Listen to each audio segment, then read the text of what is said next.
Steve Traschel is punching the clock in the north side tonight. We'll see you later, much later. Enjoy the game, everyone.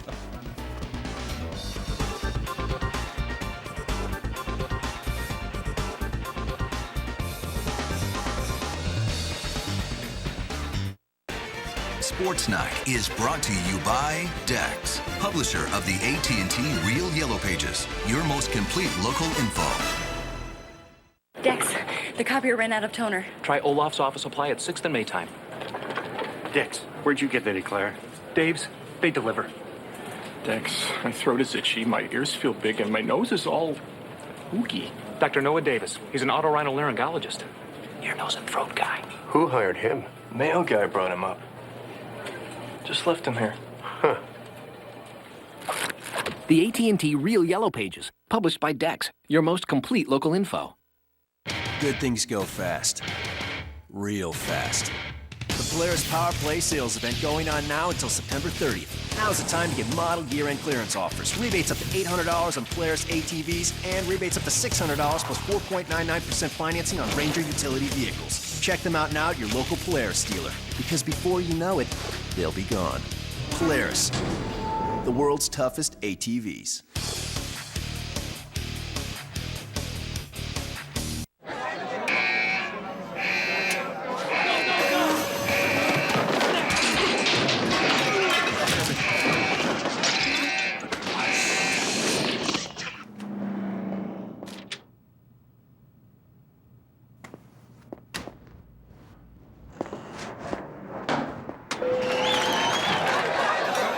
Buffalo Wild Wings. You have to be here.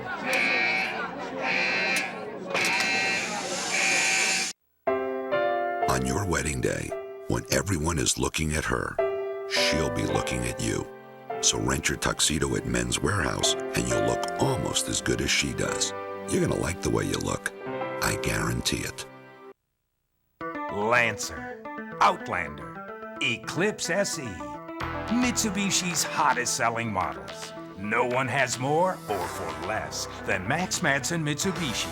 The proof is in the numbers. Low prices, high MPGs, and maximum warranty protection. Max Madsen Mitsubishi, Chicagoland's leader with 3 locations. Mitsubishi Motors, driven to thrill. McDonald's Sports Rise every morning only on Comcast Sportsnet, fans' best friend.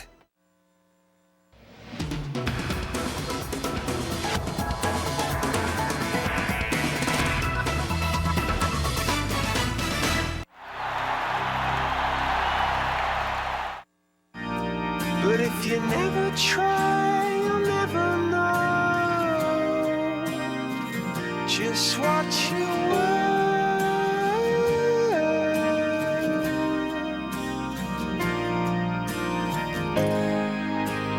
Lights will guide you home and ignite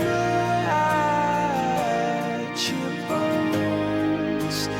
I will try to fix you.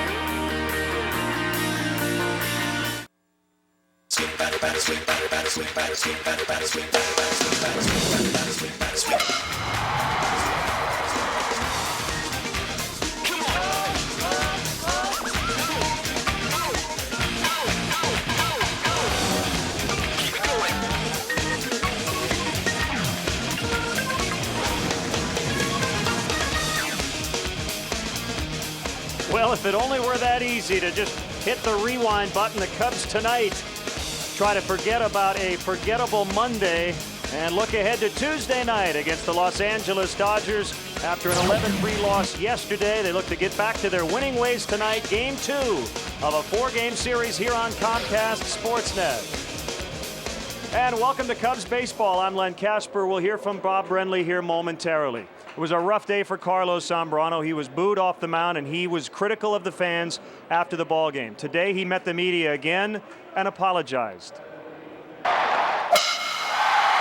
I am a human, you know. I make a mistake, and the good thing about myself is when I make a mistake, I know that I have to apologize. I know that I have to do the correct things, you know. And this coming from my heart. I love these fans. I love the Cubs fans. I think that they're still being the greatest fan of baseball. And you know, they had the right to boo people, to do whatever they have to do, because they've been waiting for 98 years. And you know, sometimes we don't do a good job, and they get frustrated too. We'll put yesterday behind us and move forward, and are very, very well appreciative of our great fans, and we'll do our best the rest of September to make them happy in October. And Bob, the bottom line for the organization and for the fans is performance, and everybody wants Carlos to be better. Carlos wants to be better himself. I think they handled this thing as well as you possibly could. You heard Jim Hendry say at 7:05, we move on and forget about it until Carlos's next start. Let's talk about the starting pitchers tonight. Brad Penny looking to maybe win the Cy Young, although he has struggled a little bit lately, and Steve Traschel will make his Cubs debut part 2. Yeah, the Cubs are very good fastball hitters. They're going to get a belly full from Brad Penny tonight. In the month of August, he's a mortal 1-2 with an ERA of 4 after going 10-1 in the first half of the season. And for Traschel, as a Chicago Cub, he will make start 100 here at Wrigley Field. Yeah, the one concerning number there, the walks to strikeouts, but Steve Traschel is a nibbler. He cannot afford to throw the ball over the heart of the plate, and he's going to walk some guys from time to time. And the one good thing about yesterday was the leadoff home run from Alfonso Soriano. He'll try to do that again in the bottom of the first tonight. It's Soriano and the Cubs against Russell Martin and the Dodgers coming up. Recognize your loved ones on the sidewalks beneath the historic Wrigley Field marquee. Through the commemorative paver program, you can join thousands of fans in celebrating the day you became a Cubs fan, declared your loyalty, or preserved your favorite Cubs moment. If you're a Cubs fan, how can you pass up this opportunity to become part of Wrigley Field? Each order includes a replica paver for your home or office and makes a perfect gift. So to purchase, visit Cubs.com or call today. Space is limited, so order now. You know, a lot of wireless companies say they have a great network. But where? Everywhere? Call you tonight. We have different lives. We go different places. Isn't your everywhere different from the next person? That's why at US Cellular, we give you 30 days to try our network, because we want you to make sure it works everywhere. And that special somewhere, you use it most. Guess who caught dinner? US Cellular is wireless where you matter most. US Cellular connects with you. Test fly the difference today during Saab's Summer Challenge. Go to SaabUSA.com/compare to see why the 2007 Saab 9.3 Sport Sedan has an overall higher safety rating than the Volvo S60. And with a starting price of under $27,000, you're closer to owning a jet than you think. Test fly the difference today during Saab's Summer Challenge. Cubs baseball on Comcast Sportsnet is brought to you in part by Chevy. Log on now to ChevyDriveChicago.com. Check us out today at ChevyDriveChicago.com. Walgreens, the pharmacy of the Chicago Cubs, your local area Lexus dealer, who invites you to test drive a Lexus today. Rico, how well do you print, copy, scan, fax? How well do you share? Blue Cross and Blue Shield of Illinois, shining through. Cadillac, Life, Liberty, and the Pursuit. And by Southwest Airlines. With more flights to more places than ever before, Southwest is taking low fares farther. Visit Southwest.com. Beautiful night here on the north side as the Cubs play the Los Angeles Dodgers. Game 8 of a 10-game stay here at Wrigley Field. Cubs are 4-3 to this point. And let's check in on the Dodgers Southwest starting lineup against new Cub, old Cub, Steve Traschel. For call, Pierre Kemp, 1 through 3. Kent, former Cub Luis Gonzalez, Russell Martin in the middle, Loney LaRoche, and Penny rounding it out. And let's take a look at the Cubs defensively, brought to you by Rico. Move your ideas forward with Rico dependability. Soriano and Jones in left and center. Darrell Ward getting the start out in right field tonight. Ramirez and Terrio on the left side. DeRosa and Lee once again on the right side. Jason Kendall back in the lineup, even though that left hand is a little puffy by his own description. And he'll be catching right-hander Steve Traschel. Welcome back, Trax. The great John Sebastian song from way back when. And it's appropriate. Steve Traschel, his numbers with the Baltimore Orioles, and he will make his first start as a Chicago Cub since 1999 tonight. You know, we had Jim Hendry in the booth a couple of days ago talking about the addition of Steve Traschel to this pitching staff, and I asked him about the Wrigley factor. I mean, it's not an easy thing to do to come in here to Wrigley Field in front of a full house every night, and we know what the expectations are like, but Steve Traxel's a guy who has gone down this road before and should be very comfortable out there on the Wrigley mound. So his first Cub start since October 3rd of 1999. His last win as a Cub, September 28th of that year at Philadelphia. And here we go. Furcal swings at the first pitch, bounces it right to Derek Lee. So 26 more pitches, that's all Traxel needs. Cubs can get one. About an hour and 20 minutes. He's on pace. That would be a record for Steve Traxel. Beautiful evening here at Wrigley. Once again, 84 degrees. The wind appears to be blowing from the right field corner toward the left field corner. May give those left or rather right-handed pull hitters a little bit of an assist tonight.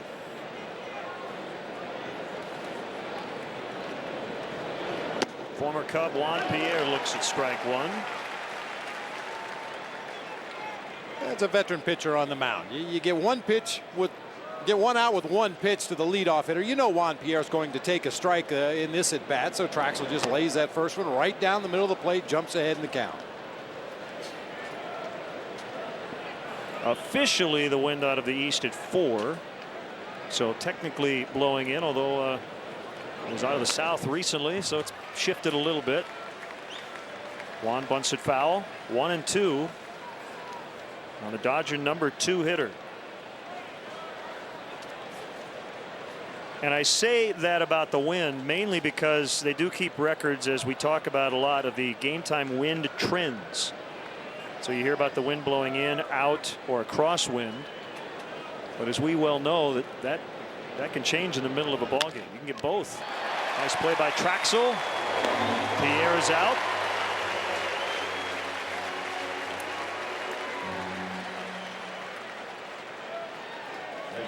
Here's a scouting report on Steve Traxel. Throws a lot of high fastballs across the top of the zone, tries to get some swinging strikes, and because he is up there a lot, he gives up a lot of fly ball outs. Talked about his walk to strikeout ratio. He lives on the edges of the zone. He really, at this stage of his career, doesn't have the kind of stuff to challenge the middle of the strike zone. And anybody that's seen this man pitch before knows that he can be deliberate. So the key would be to not allow base runners, because that's when it really slows down. Oh, were you finished, by the way? I didn't know if you I were had finished. more, but Okay. that's all right. I think we're going to have time to squeeze it in tonight. I didn't know if that was a period or a semicolon at the end of that last line. C.B. Buckner will call the balls and strikes tonight in his 9th big league season. Born in Jamaica, resides in New York in the offseason. Inside on Matt Kemp. He's playing right. It was Andre Ethier out there yesterday. Cubs lead is still a game and a half over Milwaukee. Brewers lost at home, so did St. Louis. Cardinals 2 out, bobbled by Ramirez, and Kemp is on. That's an error on Ramirez. The 3rd Cub error of the series. That ball just stayed down the whole way out to Ramirez at third base. It looked like he was expecting a hop there at the end of that play, and it just stayed down. He was able to knock it down, but unfortunately couldn't regain his balance and pick the ball up. So Kemp is on, and Jeff Kent will be the hitter. 1 for 3 with a walk, 2 RBIs, scored a run, and was caught stealing in game 1.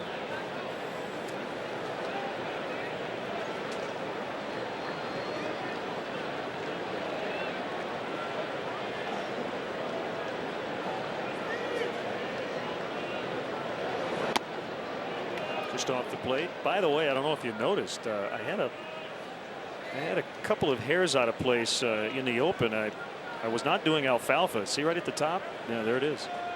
I thought you meant to do that. It's an antenna. Yeah.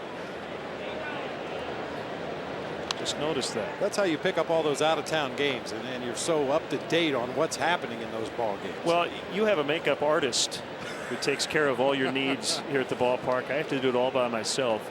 You know, sometimes mistakes are made. Yeah, a makeup artist that puts it on with a paint roller. That's my makeup artist.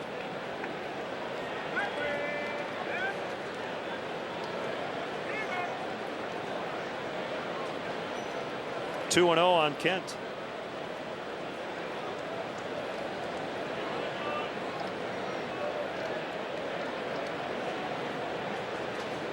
A kick and the pitch. A little bit outside, and now 3-0. Luis Gonzalez on deck. Traschel was acquired from the Baltimore Orioles on Friday in exchange for right-hander Rocky Cherry and left-handed hitting infielder Scott Moore. And he replaces left-hander Sean Marshall in the rotation this time through. And talking with Larry Rothschild, the Cubs pitching coach, they're not quite sure just yet what the rotation will look like starting on Friday in Pittsburgh. Whether Sean Marshall would rejoin the rotation, a lot of it depends on how Traschel pitches tonight. We do know that Ted Lilly will take the ball tomorrow night, and Jason Marquis will go on Thursday. You know, Lennon, we talked off the air before about this time of season and the addition of another pitcher to the rotation. And a lot of people may consider it gamesmanship, but it's not out of the question that you could start a lefty or a right-handed pitcher, have him go an inning or two, and then immediately flip to the opposite arm and have that opposing team caught with bad matchups. Well, they have Kemp picked off. He's had some base running problems for the Dodgers, and Terrio did apply the tag. And Kemp is out. So nice job by Steve Traschel as he picks off Kemp to end the inning. The Cubs are coming up.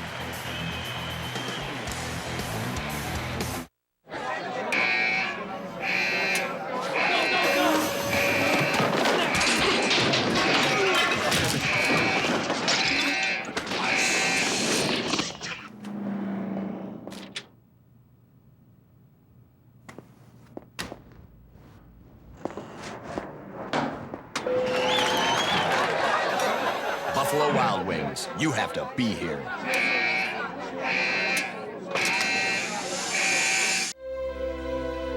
They've stormed beaches and freed countries.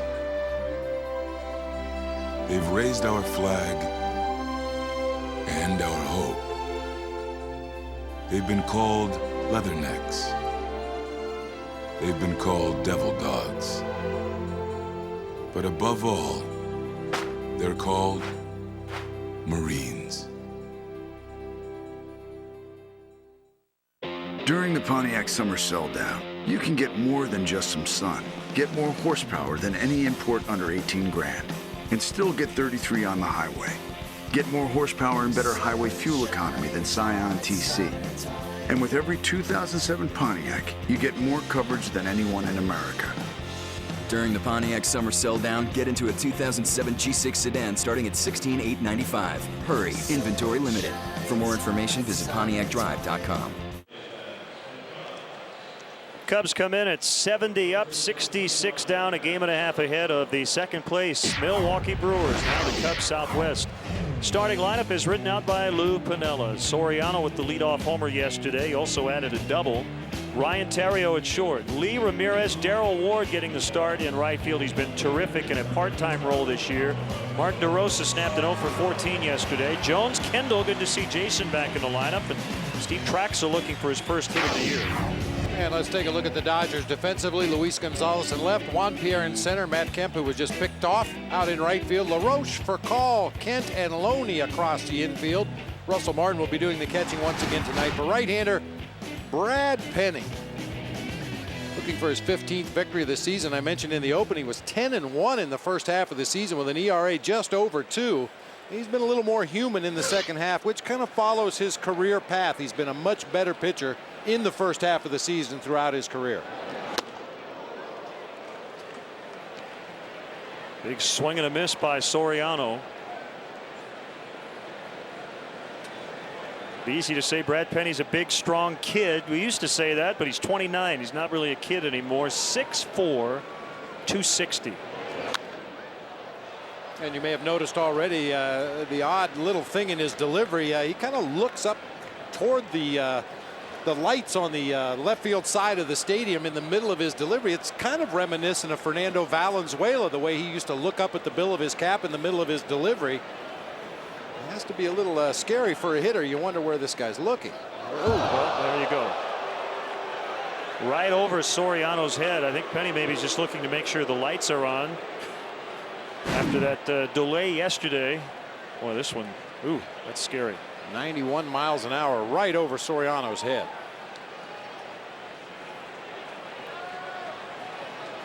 Make like a turtle. Try to pull your head down into your shoulders. Call will flag it down, but he won't make a throw. And Soriano has an infield hit to start it.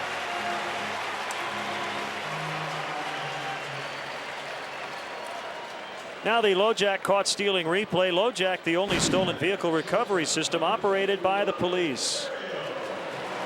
Well, they catch Matt Kemp leaning the wrong way over there, and a perfectly executed run down by the Cubs. Derek Lee got him moving toward second base. Terrio had his momentum coming toward the runner. Very easy play.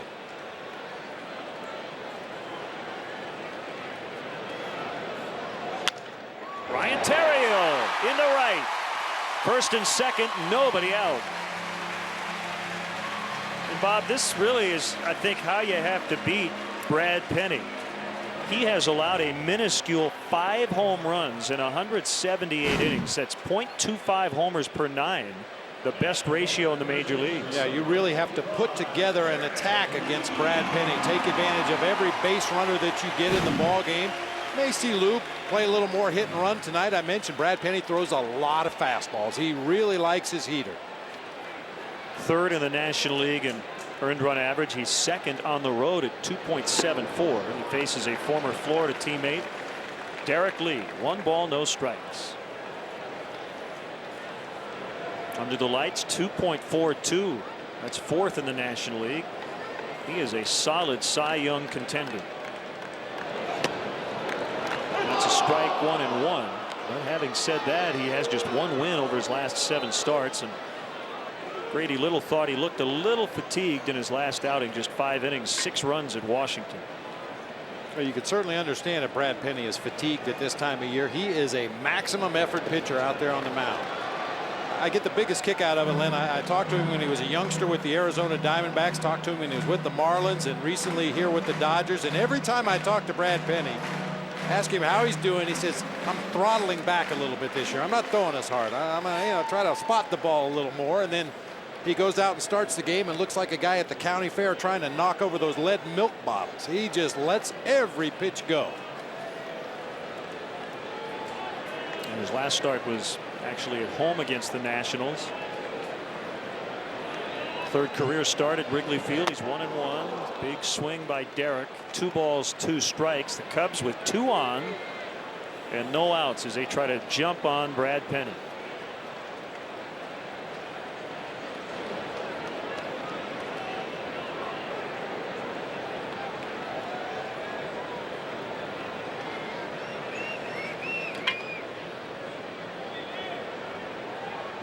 Kick and the 2-2. Upstairs, 95 on the heater, 3-2. Ramirez on deck.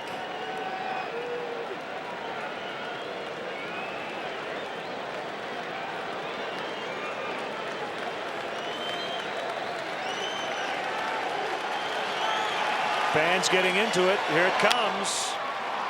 And this is going to be the 3rd double play Derek has hit into in the first 2 games of this series. A couple of 5-4-3s yesterday and 6-4-3 tonight.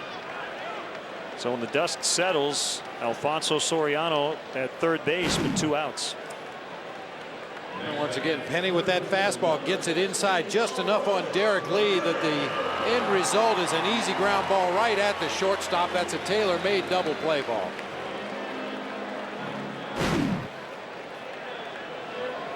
Ramirez with good career numbers against Brad Penny, 9 for 21 lifetime. That's a .429 batting average. Still looking for his first bomb against Brad Penny, but as you said, he doesn't give up a lot.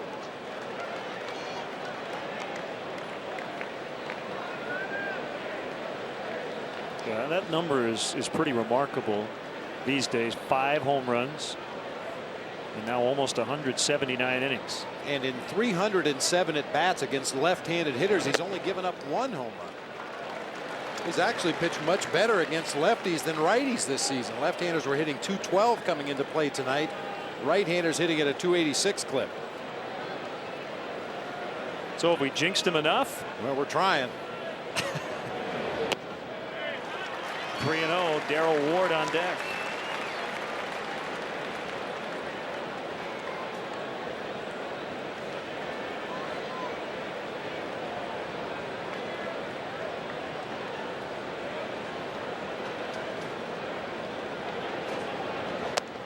And there's ball 4.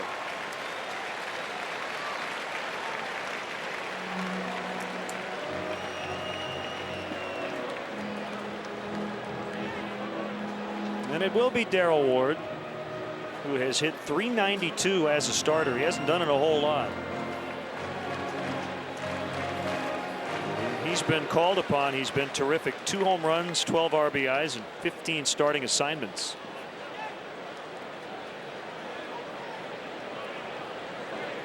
And he is a former Dodger.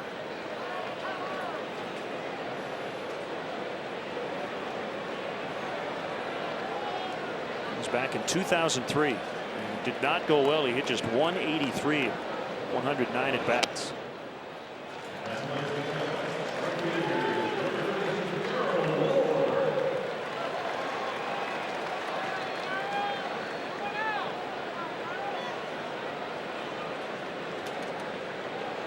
Penny taking his time with runners on base.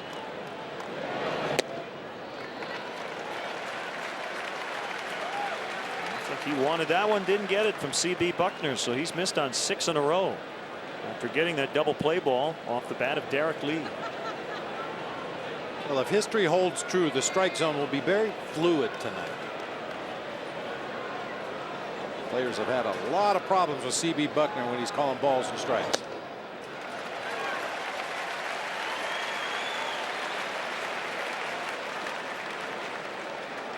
Brandon Backey making his first start of the year, coming off Tommy John surgery with the Astros. He's given up a Ryan Braun home run, number 27 for Braun. So the Brewers lead 1-0, top of the second there. And the bases are loaded for Mark DeRosa. And in St. Louis tonight, the Cardinals have gotten a couple off Matt Morris, who's pitching for the Pirates. Joel Pinheiro with a scoreless first. So it's 2-0 St. Louis. We'll keep you posted.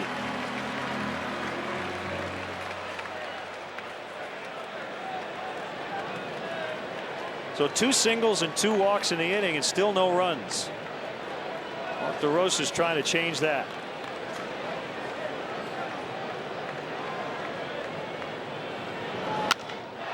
Driven to right and deep. Kemp back on it, and he has it. Did not go smoothly for Brad Penny, but he gets out of the first, believe it or not, with no runs allowed. 0-0 after 1. Here we can see that the structure of price variance is going to shift unilaterally according to daily expenditures and profit margins. And here on slide 88 of 250, we have a contribution. That's why Southwest Airlines has 6 daily nonstop flights from Chicago Midway to Denver, so you can always catch a later flight. And you can count on us to get you there with our convenient nonstop flights and on-time service. You are now free to move about the country. What's the difference between having fun and having none? The Midas Touch Maintenance Package. We'll change your oil, rotate your tires, and do a 45-point courtesy check, all for just $29.95. It's our lowest price of the year. Let Midas help you get the most from your car. for brakes, oil changes, tires, and more. Be safe. Trust the Midas touch.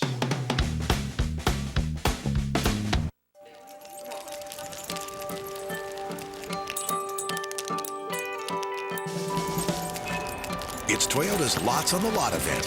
With so many great models to choose from, it's the right time to buy. Right now, lease a Toyota Camry for just $199 a month. Get 0% APR on a luxurious Avalon, or get $2,000 cash back on a roomy Sienna minivan. Toyota's Lots on the Lot event. Going on now. Hey Cubs fans, tune in to Comcast Sportsnet all year to watch your team and the LoJack caught stealing play. Then visit Cubs.com/LoJack to enter to win a 2008 spring training trip. LoJack, the only stolen vehicle recovery system operated by the police. But I'm proud of the fact that he did apologize. Everybody's entitled to make a mistake. And we'll turn a new page. And Larry and I, our jobs are to get this guy back to where he was in June and July, and we'll do everything we can. I mentioned yesterday after the game, I got the utmost confidence that he will. That's Lou Piniella talking about Carlos Zambrano as Jeff Kent picks up a leadoff single here in the second for the Dodgers.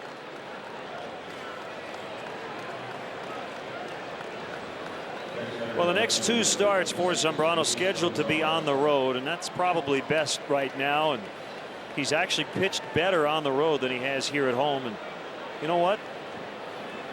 If he pitches well the next time he comes to Wrigley Field, it's going to be fine. The fans just want performance. And you know, we've talked about it many times. If you play well, they won't boo. Well, you know, everybody would like unconditional love from the fans, but you know, this is not Little League. This is not high school. This is not college baseball where you're constantly getting encouragement from your staff and your fans. This is professional baseball, and you're held accountable for your performance on the field. And the fans expressed their displeasure. And as I said in the open of the show, nobody's more upset about it than Carlos Zambrano. This guy wants to be the man. He wants to go out there and put zeros on the board and give his team a chance to win. And unfortunately, in the month of August, it's been a really, really tough go for him. Well, maybe we'll have another opening day after the Barrett incident. He said, I'm starting my season over, and all of a sudden he went on a huge run. The Cubs would love to see another one. His splits 5-8 at home with a 5.18 on the road, 9-4 with a 3.56. His next start will be in Pittsburgh over the weekend. Well, ideally, he rights the ship on the road, and as you said, comes back here to Wrigley the next time he pitches in front of the home crowd and gives them something to cheer about. 2 balls, no strikes. Luis Gonzalez make it 3-0.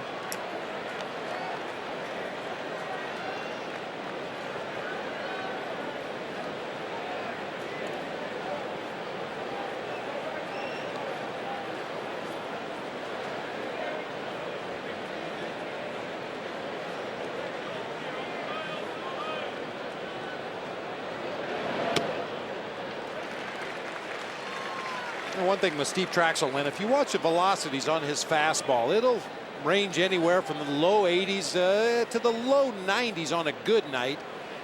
Tonight, most of his best fastballs have been 87, 88, but he'll throw it anywhere in the 80s. Add a little, take a little off. Just missed, and the Dodgers have their first 2 on. Now, Cub fans remember Steve Traschel in the 1998 season. Couple of moments in that year certainly stand out. It was the big home run race between Sammy Sosa and Mark McGwire, and this was the tie-breaking home run number 62 for McGwire.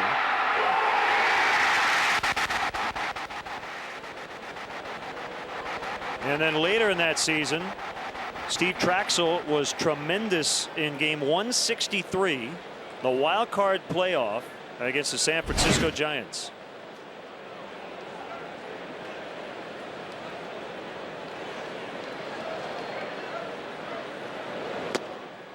Called strike as Martin pulled the bat back. And he was tremendous. And Barry Bonds to swing and miss. Who? Here we go. 6 innings, 1 hit. He took a no-hitter into the 7th inning. Comes the final out. Rod Beck locking in that win as the Cubs went to the playoffs. 1-1 on Martin.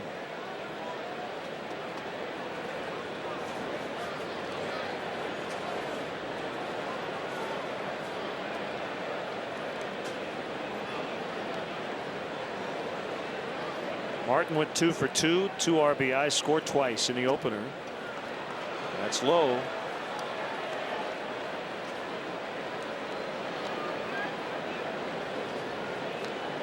Steve has talked about his deliberate nature on the mound. He said it's all about concentration. Tries to visualize the pitch before he throws it. I think he has a better sense of humor about it than he used to.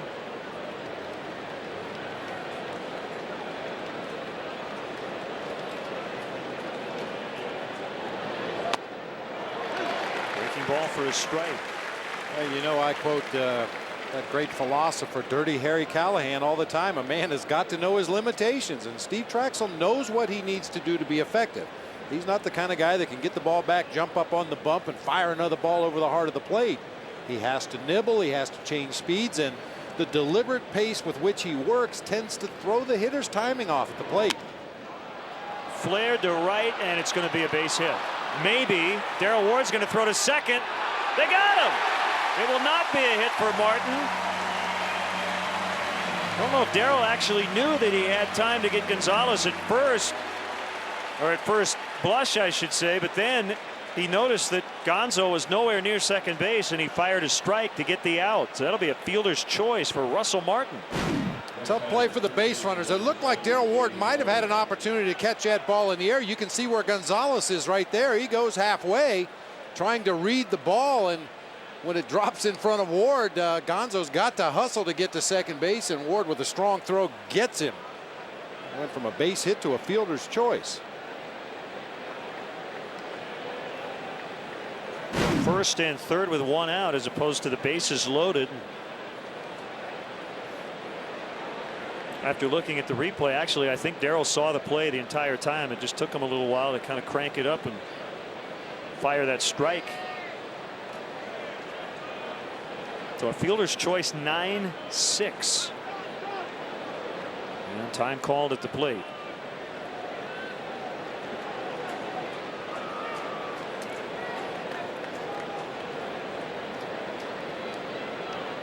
Yeah, we have the benefit of being high atop Wrigley Field, and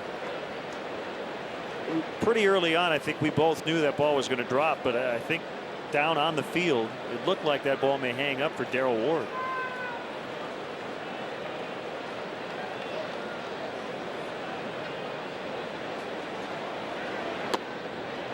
Strike one on James Loney.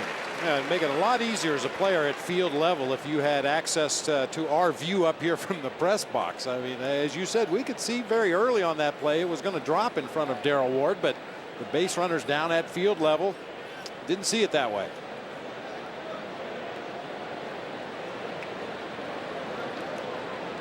Now, let me ask you this. Did Luis do the right thing, or should he be committed one way or the other a little bit more? I think he did exactly what you have to do on that play. I mean, if you go too far, you get doubled off at first base if Ward comes in and makes a shoestring catch and throws behind him. So that's just one of those plays for a base runner. You try to put yourself into a position where you give yourself the best opportunity to go either direction quickly. And sometimes the history of the defender will come into play. Some guys are a lot more aggressive coming in on those humpback line drives, and other guys are a little more defensive and will play it on a hop. That is caught. The throw to first, and they get the double play. Martin gets caught on that line out. So the defense coming through to keep the Dodgers at 0. Cubs coming back.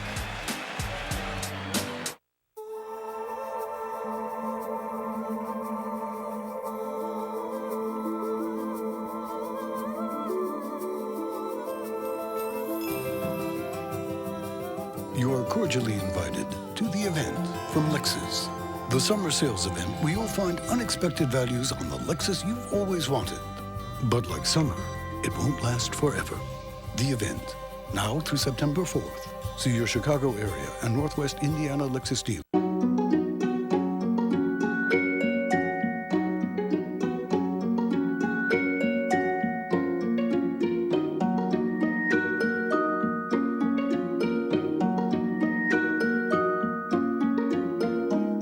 always love the details. But you've never seen them like this. The full HD 1080p Aquos Liquid Crystal Television from Sharp. The police often question him just because they find him interesting. His beard alone has experienced more than a lesser man's entire body. His blood smells like cologne. He is the most interesting man in the world. I don't always drink beer, but when I do, I prefer Dos Equis. Stay thirsty, my friends. Cubs baseball is brought to you in part by Aflac. Ask about it at work. And by Nissan, who invites you to shift the way you move through the world. Tickets are available now for Cubs game here in the final month of September. In particular, the September 10th makeup game at 2:20 versus the Cardinals. To purchase tickets, visit Cubs.com, call 1-800-THE-CUBS, or visit the Wrigley Field box office. Excellent defensive work by the Cubs. Darrell Ward picking up an outfield assist, forcing Luis Gonzalez at second base, and then Ryan Theriot turning a double play on a line out. He was able to double off Russell Martin at first base. Could have gone either direction. Jeff Kent had broken on contact off of third base as well. You see Kent headed toward home plate. Theriot could have gone either direction. And Russell Martin, the base runner, trying to return to first base, looked like he tried to pull a Reggie Jackson. Tried to get in line with that throw from Ryan Theriot to Derek Lee and deflected into foul territory, but throw got through cleanly. So both teams with excellent scoring opportunities, but we're still scoreless as Jock Jones leads off the home half of the second. 1 ball, no strikes.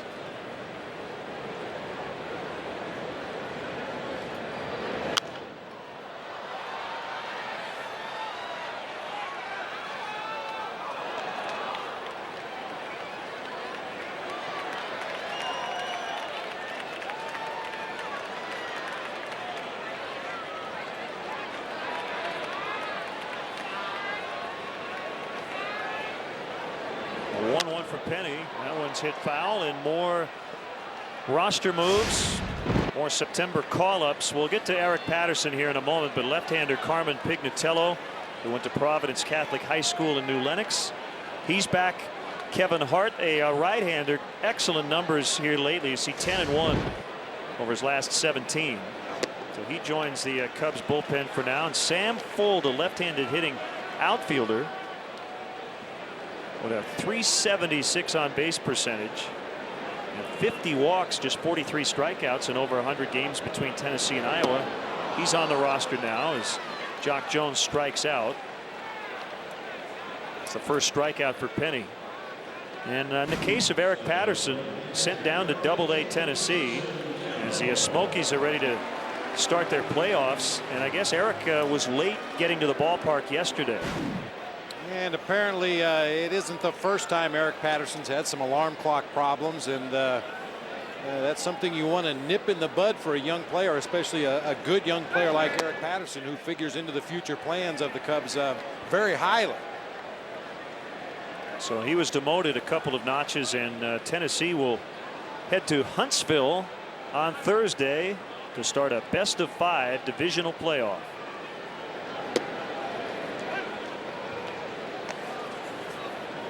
One and one on Jason Kendall.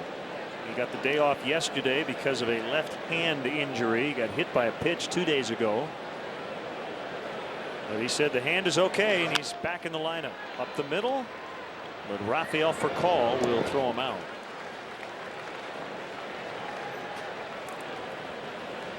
Yeah, Jason Kendall apparently adheres to the same theory as Derek Lee. I asked him in the clubhouse how he was feeling today. I was standing right there looking at the left hand, and there's clearly some visible swelling still in the back of that left hand, and he said he's fine. I'm good to go. Good to go. And not only did he get hit by the pitch on the back of the left hand, he blocked a ball in the dirt that jumped up and got a piece of his right thumb as well in the same ball game. So he's a little dinged up.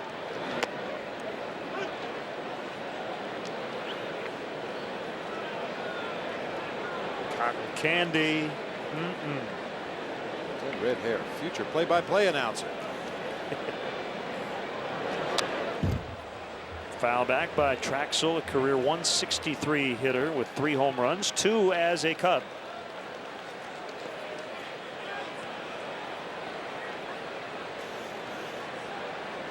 One off Kurt Schilling when he was with the Phillies in 1996. The other one as a Cub off John Thompson at Coors Field in 1998.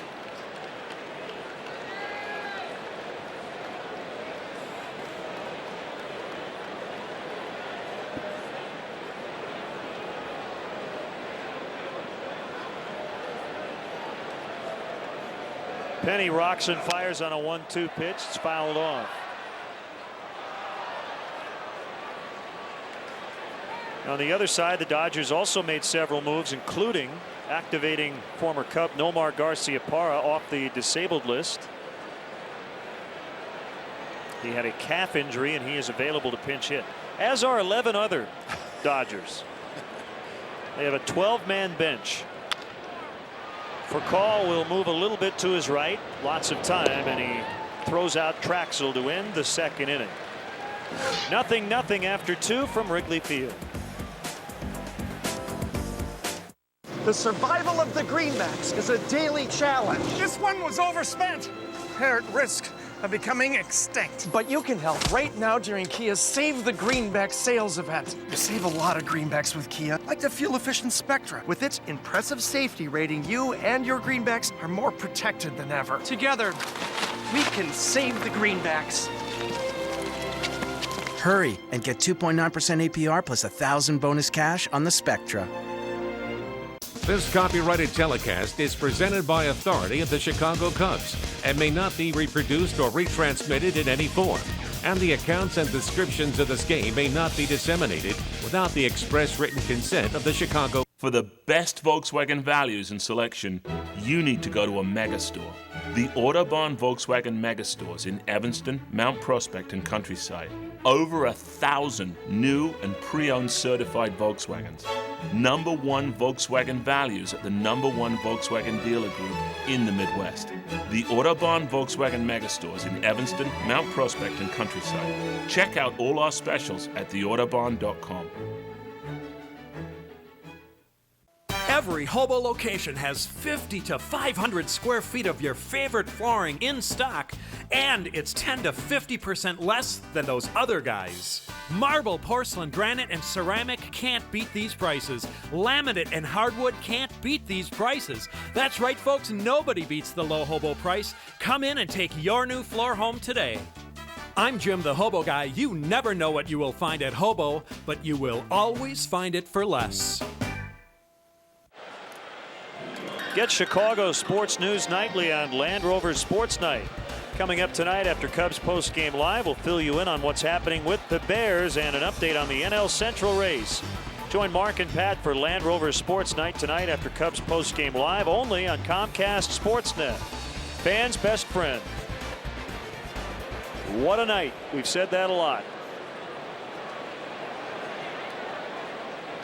Well, the last homestand, Bob, included a lot of rain. And we've been fortunate this time around. Nary a cloud to be seen the last couple of days here in Chicago. Absolutely perfect September baseball weather.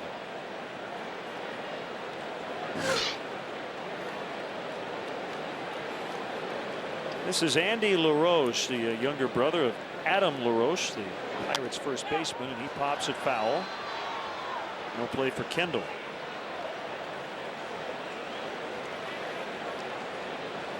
39th round pick in 2003. Also the son of former Cub left-hander Dave LaRoche.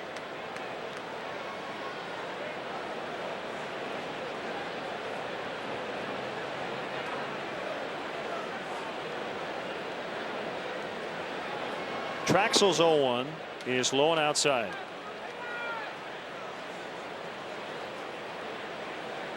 We had a shot yesterday of Traschel sitting with Jason Kendall in the Cubs dugout.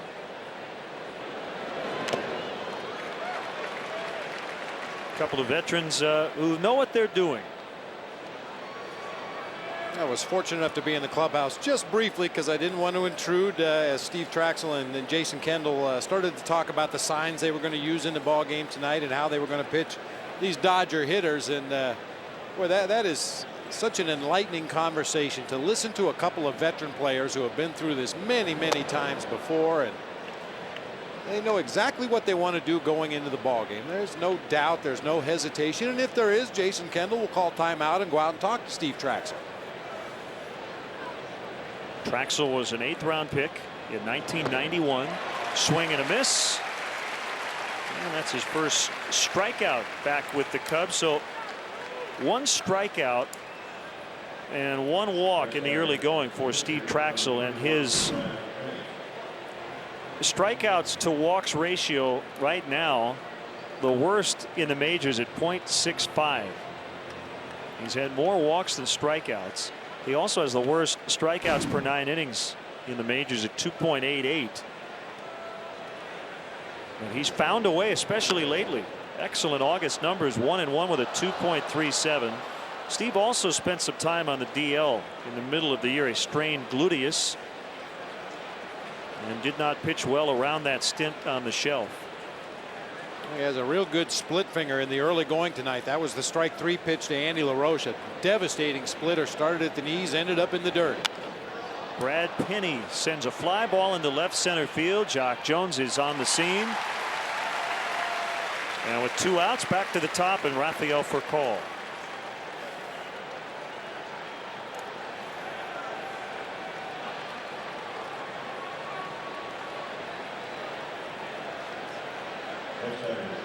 Tie game now in St. Louis. Pirates 2, Cardinals 2. And it's now 2-1 Milwaukee. Chris Burke with the latest home run, is 5th. Carlos Villanueva starting tonight for Milwaukee. We mentioned Brandon Backey making his season debut for the Astros.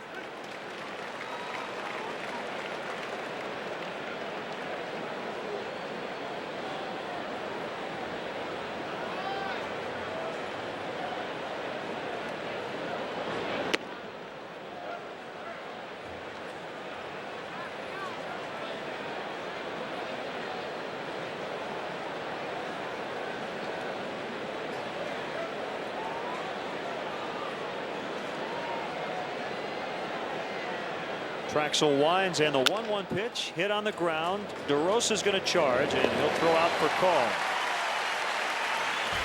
So the Dodgers draw a blank after 2.5, no score.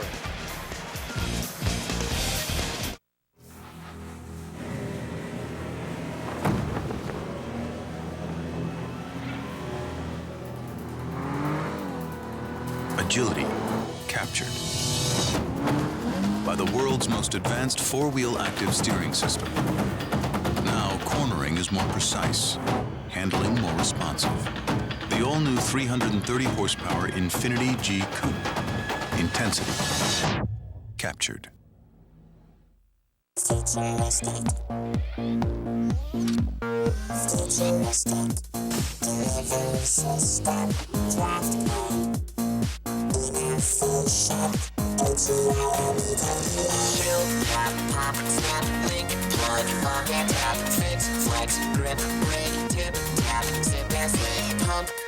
Gush, sink, trip, drain, draft and drink. Innovative draft and Heineken. Welcome to Lowe's. May I help you? Yes, we have this kitchen. We'd love to have this kitchen. Let me show you some options. Hey, let's get started. Have you thought about under cabinet lighting? At Lowe's, our kitchen specialists can help you build a kitchen you've always dreamed of. We'll walk you through every step, even installation, with your budget in mind. When you come to Lowe's, you'll find more than a salesperson. You'll find a partner. Lowe's. Let's build something together. Use your Lowe's consumer card and pay nothing for 12 months on kitchen countertop and cabinet purchases of $299 or more. Pat Boyle and Mark Chanowski every night at 6:30 and 10 on Comcast Sportsnet. You can count on us for the best local highlights. Everything you need to know about Chicago sports. Sports Night, a show Chicago sports fans can chew on. The 23rd annual Cubs convention will take place at the Hilton Chicago on January 18th, 19th, and 20th, 2008. To reserve a room now, For the Cubs convention weekend, call the Hilton Chicago at 312-922-4400. Weekend passes are $50 and a limited number will go on sale Wednesday, November 7th at 10 a.m. on Cubs.com. And for more information, please call 773-404-Cubs or visit Cubs.com. Now, for some people, opening day is the 1st of April, the official first game of the regular season. For other people, it's the beginning of spring training. For Cub fans, it's the convention. That's when baseball season starts. We always look forward to it.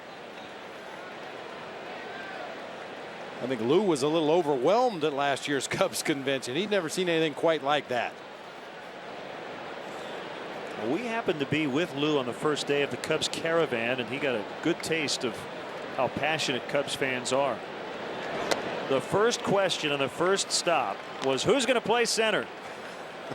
And he looked at us like, wow, okay. What are you going to do about so-and-so? Well, first I'd like to meet him, and then we'll figure it out. A roller foul past third base.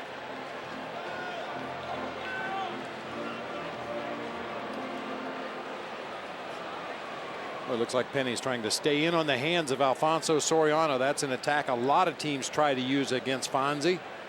He is lightning quick in there, however. You better make sure you get it in there. And now Martin will go out and chat with Brad Penny.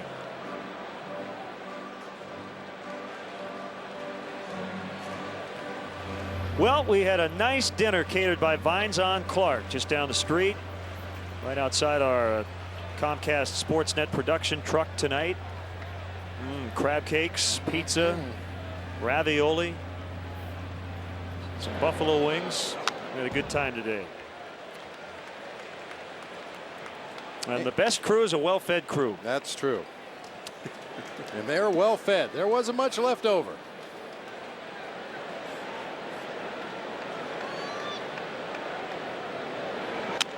Popped up by Alfonso on the infield, and Rafael Furcal will make the catch just in front of second base. So thanks to the folks at Vines, and we had a good time out there.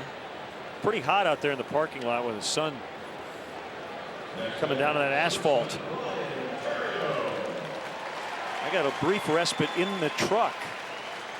You know, and there are certain days where it's pretty toasty up here in the press box, and our great crew in the truck, you know, they try to humor us and act like they're hot too. Yeah. But now we really know the story. Producer Bob Albrecht just said back off on the AC. Yeah, they turn it down to medium. It's like a meat locker in there. Brad Penny has gone in a couple of times on a couple of pitches. It may have gotten away from him, although, as you said once, yeah, a comebacker. That was a payback for Terrio, but Penny throws him out. I guess one good way to get back as a pitcher is hit a rocket right back at him, but Penny made a nice play. I think I've told the story in the past about Steve Garvey when he was in his prime with the Los Angeles Dodgers. When we would talk about it in our advance reports, the story was, don't throw inside to Garvey, don't knock him down, because you're going to be dodging a line drive on the next pitch back through the middle of the box. Now, some guys, the intensity gets ratcheted up just a little bit after they've had to get out of the way of an inside fastball, and they really look to drive that ball back up the middle of the field.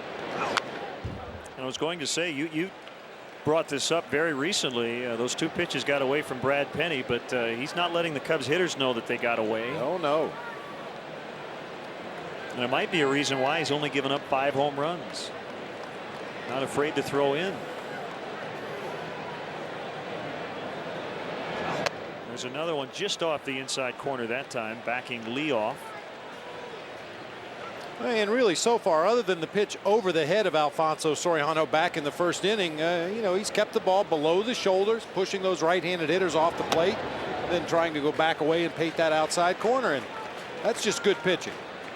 Working both sides of the plate. We've seen how effective Rich Hill, Sean Marshall, even Jason Marquis, Ted Lilly when they work both sides of the plate and establish they're going to come inside early, it really opens up that outside corner of the plate. Driven to right. Kemp will have it go over his head. Lee towards second. He's going to slide in ahead of the throw. It's a double. Number 35 for Derek.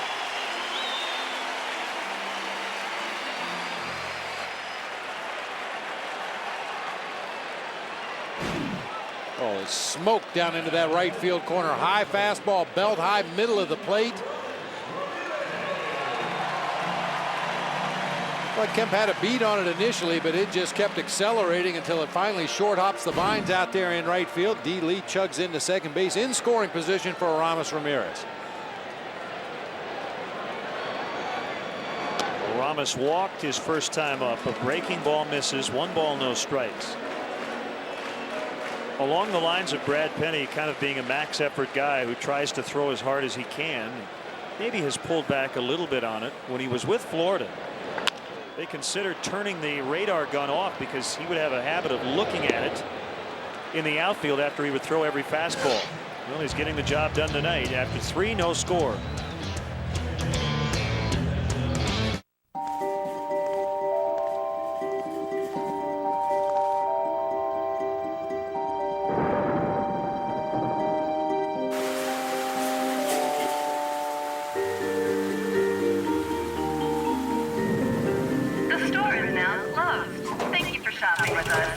If only getting to some stores wasn't such a hassle. Fortunately, Walgreens has convenient parking at thousands of locations, many that never close, so you're in and out in no time. Stop, Hub! Where should we sit? Right at first base. Wait, how about along the third baseline? Wow, this is great. Just like having season tickets. Looking for great seats? Buy tickets from other fans. Have extra tickets? Sell them to other fans. Go to StubHub.com today for tickets to the hottest sports, concert, and theater events, even if they're sold out. Peanuts. Hey, there's still tickets right behind home plate. Let's go for it. StubHub, your choice, your ticket, your experience. StubHub! Shining is taking responsibility. At Blue Cross and Blue Shield of Illinois, we know managing your health care can be overwhelming, and it's our job to help you meet the challenge. By guiding, supporting, and showing the way, we encourage you to gain control. Because we believe the best tool we can give you is the confidence to take charge. Blue Cross Blue Shield of Illinois, shining through.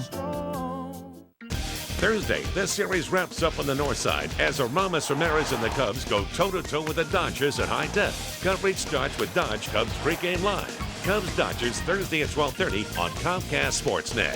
Fans' best friend. Time now for our Aflac trivia question. When was the last time the Cubs led their division going into the month of September? We'll answer that question in the bottom of the inning.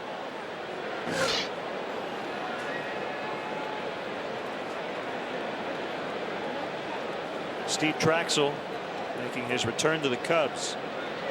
First start since 1999 in a Cubs uniform, and ball one on Juan Pierre.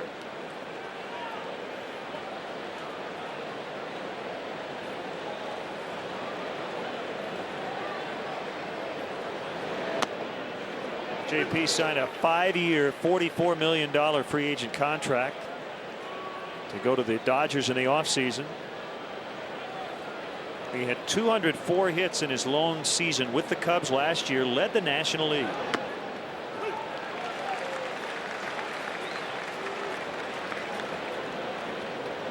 Slow start and a strong finish in 06. He doesn't strike out much. Traxel's trying to do that here. Ahead 1-2. Here's the pitch. Fouled away.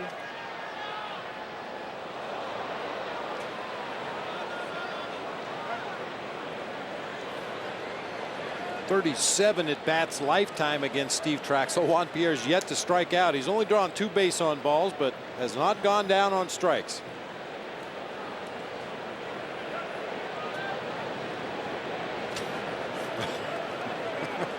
That glove ready.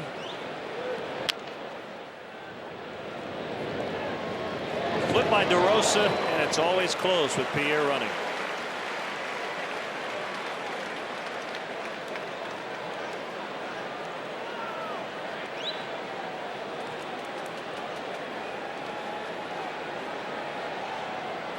Well, when your primary asset to your ball club is speed, why not use it every opportunity? And that's about as routine a ground ball to second base as you'll ever see, and Juan Pierre makes it a bang-bang play at first base.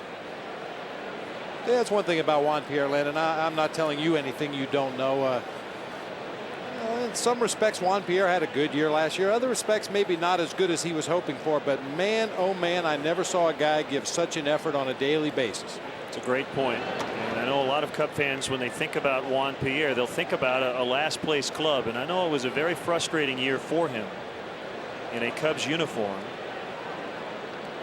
But the intangibles he brings to any clubhouse just off the charts with his work habits. And he made zero excuses when he struggled. I remember early in the year he said, I haven't been very good.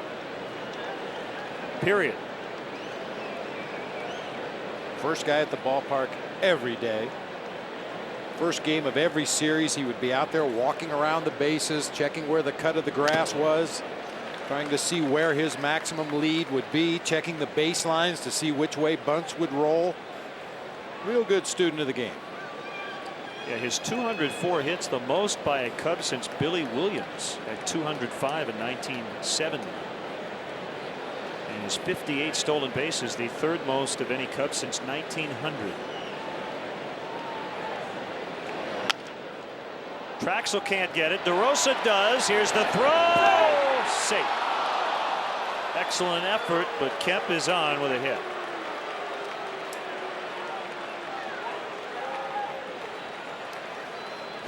Nice play, nice range up the middle of the field by Mark DeRosa. Unfortunately, just can't get enough on that throw, throwing back across his body.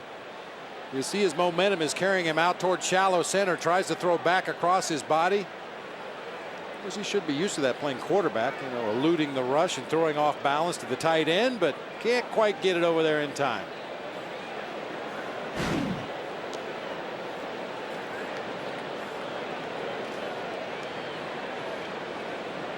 It's the second hit for the Dodgers. They've both been singles, and the other one was by Kent. He ended up stranded at third in the second.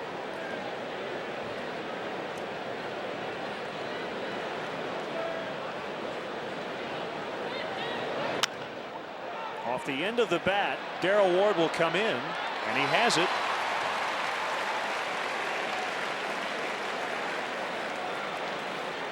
I know it's early, but it seems to me that Steve Traschel has picked up the pace at least a little bit from what I remember. I mean, it's deliberate, but not noticeably so tonight. I agree with you. I mean, there were games that it seemed like minutes would pass between pitches.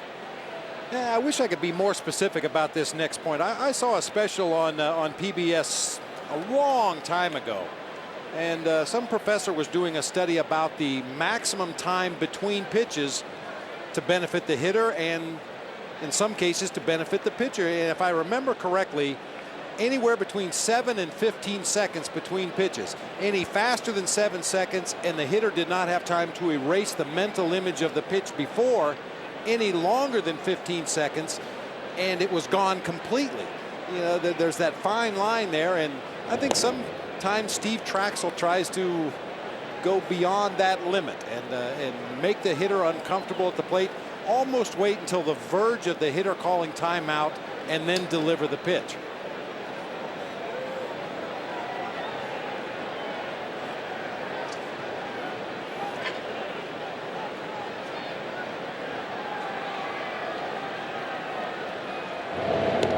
Quick throw to first, but Kemp was barely off the bag.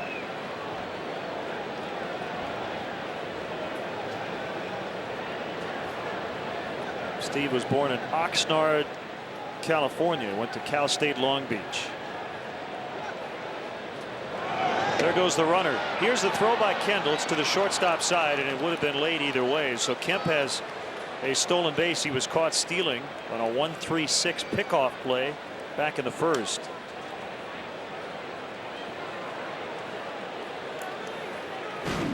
Kemp now 9 of 12 on the season, stealing bases. He's been a very productive player in limited playing time. Can get a little overly aggressive on the bases at times, but got a great jump that time against Traschel and puts himself into scoring position. A 1-0 tally against Gonzalez. Here's the next pitch. It's outside. 2-0.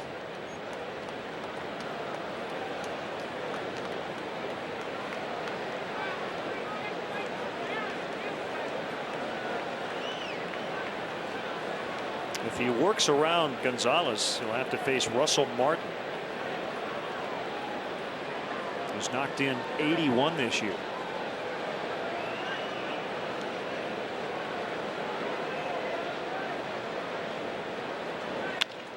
Line past Derek Lee. And Kemp scores the run. You saw Gonzalez had struggled with runners in scoring position and 2 outs, but he comes through to make it 1-0.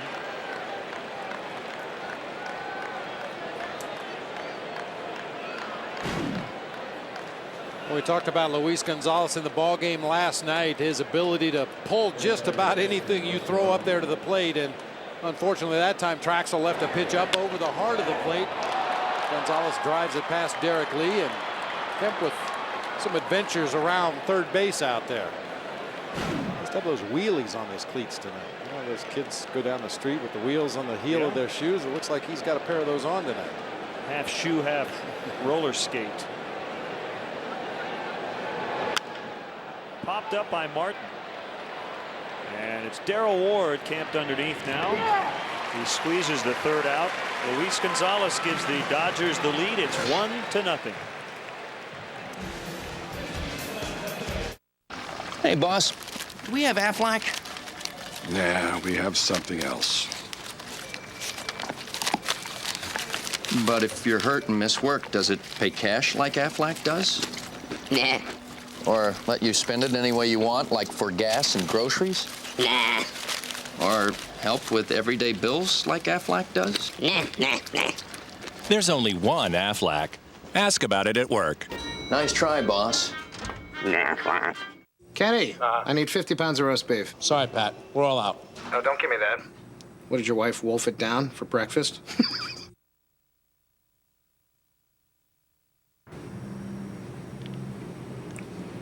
That came out wrong. Look, look at me. I mean, we probably wait a... The network you can trust. AT&T. Buy any phone and get up to 4 free. When life comes at you fast, you can depend on 2 things: Chevy Tahoe and OnStar. The 07 Tahoe comes with 1 year of the OnStar Safe and Sound plan, including help if you get locked out or your truck is stolen, and diagnostic checks emailed to you every month. And it's got the best coverage in America. Chevy and OnStar, for life at any speed. Log on now to ChevyDriveChicago.com. Check us out today.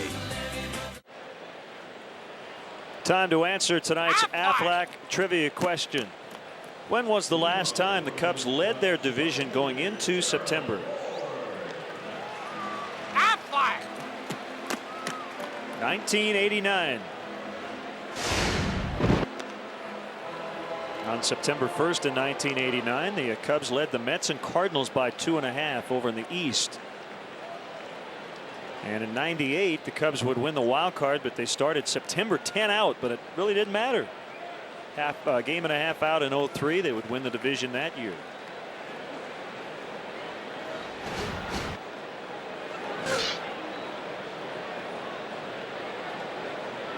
So it'll be Ward, DeRosa, and Jones against Brad Penny. The Cubs trail for the first time. It's 1-0.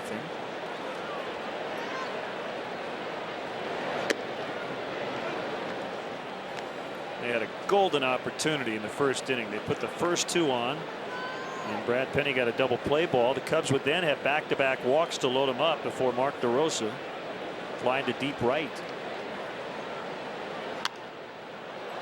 And we talk about that old saying in baseball all the time: if you're going to get to a good pitcher, you have to get to him early before he has a chance to settle in out there on the mound. And as you said, a golden opportunity in that first inning. Went by the boards. Hopefully that won't cost the Cubs tonight.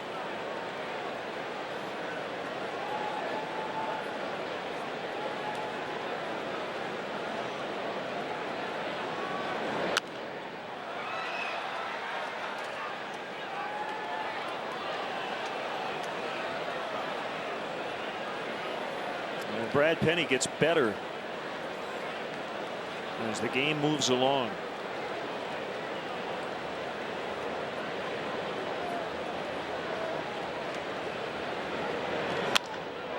Drilled into center by Darrell Ward.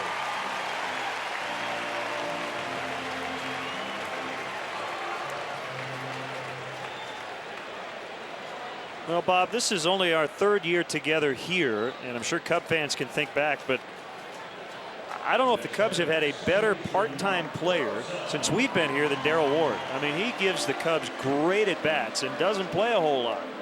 They've been looking for a guy like him for the last several years.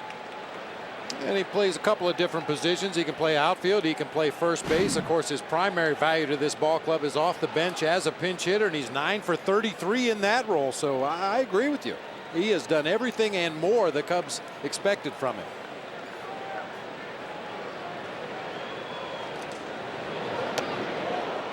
And I guess the best way to put it would probably be part-time hitter, because offense is his main thing. He has done a terrific job off the bench.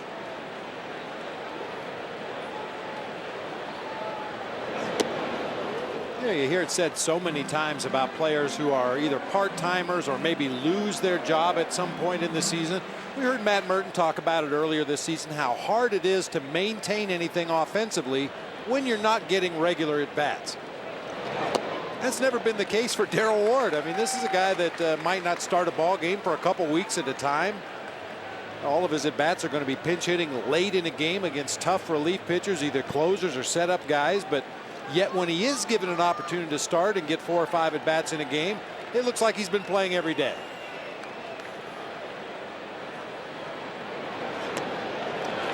Three and 2 on DeRosa.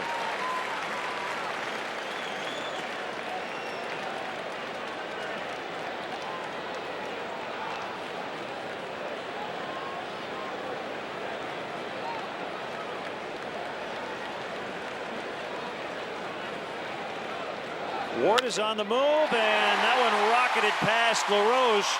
Ward's going to try for third base. The throw by Gonzalez cut off, and that's an excellent base running maneuver by Darrell Ward, because he knows that Luis Gonzalez does not have a very strong throwing arm.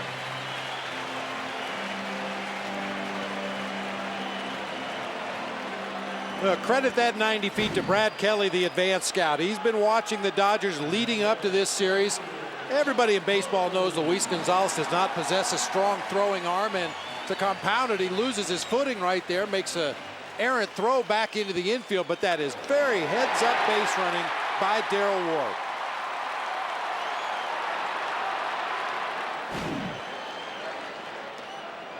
Check swing by Jock Jones. They will appeal, and he held up. 1-0. So 2 on with no outs for the second time. This time first and third. And the Dodgers will concede a run on the infield, except for maybe at first base where James Loney is holding on Mark DeRosa.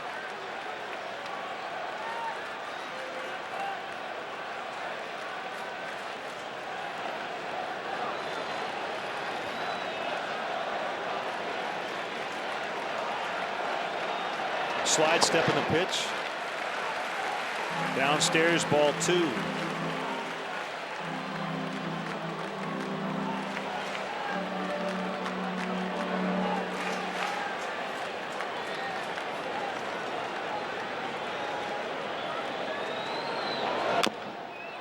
Topper foul.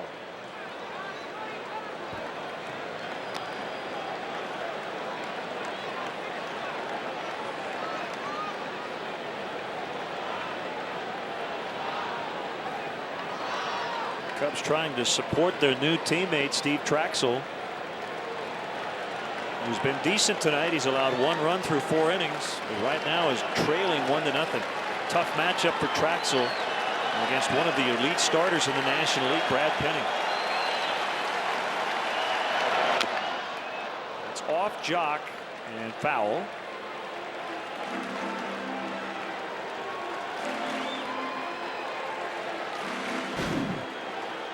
Not sure where this one got him. It looked like it hit the ground, came up and got him on the side of the helmet there.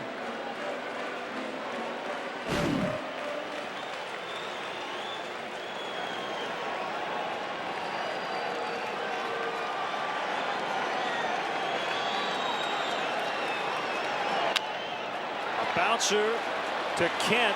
The flip to Furcal. It's the only out he'll get. And Jones gets an RBI as Ward scores the tying run. Number 51 for Jones. It's 1-1. Tell you what, Len, former Cubs manager and one of the greatest baseball minds ever, Don Zimmer, said you can win or lose more ball games with base running than any other fundamental. We saw Darrell Ward advance to third base, and look at Mark DeRosa. He made sure that the rocket-armed Rafael Furcal did not have an opportunity to throw to first base and complete that double play, and it bought the Cubs a run.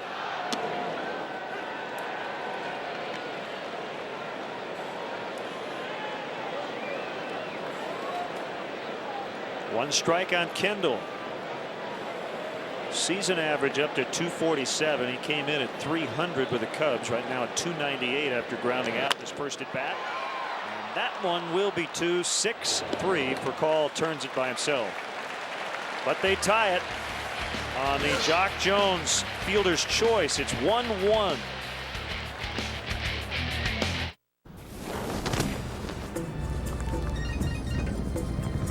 Got it wrong, boys.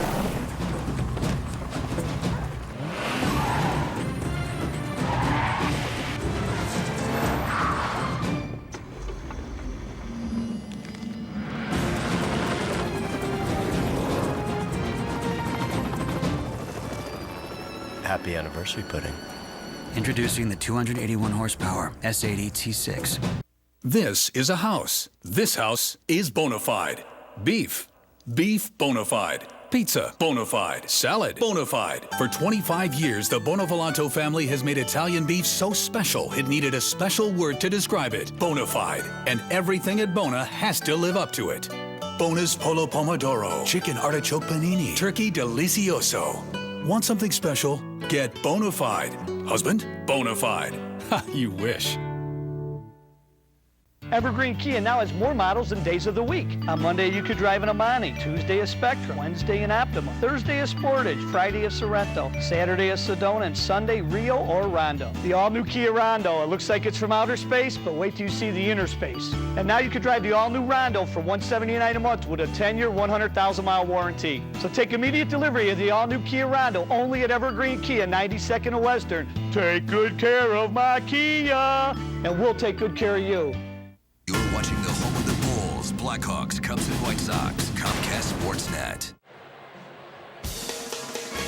Cubs baseball is brought to you in part by Midas. Visit Midas for brakes, expert auto maintenance, and tires. And by the Toyota Tundra, the truck that's changing it all. Find out how at ytundra.com. Become a founding member of the Cubs Club, the new official online fan club for the Chicago Cubs. Members will get benefits unavailable to other fans, including a membership card, access to the post-game press conferences, 24/7 interactive cameras of Wrigley Field, and exclusive editorial content provided by the staff of Vineline. Join today by visiting Cubs.com, where baseball is always on. It's a 1-1 tie.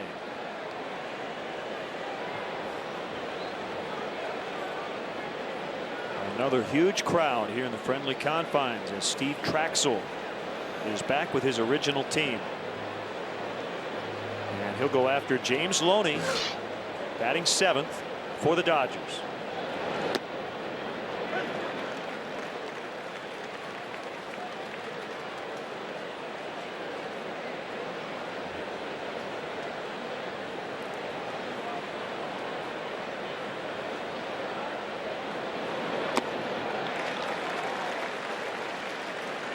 Two quick strikes.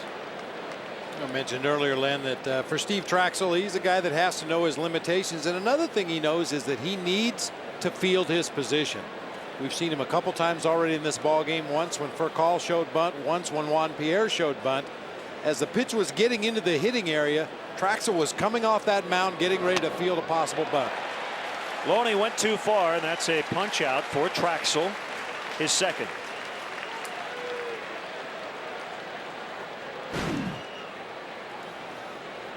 Came on that elevated fastball. We talked about it in our scouting report at the top of the show. He likes to work that fastball across the top of the zone, which is why he gives up a lot of fly ball outs, and occasionally will get that check swing on the high heater.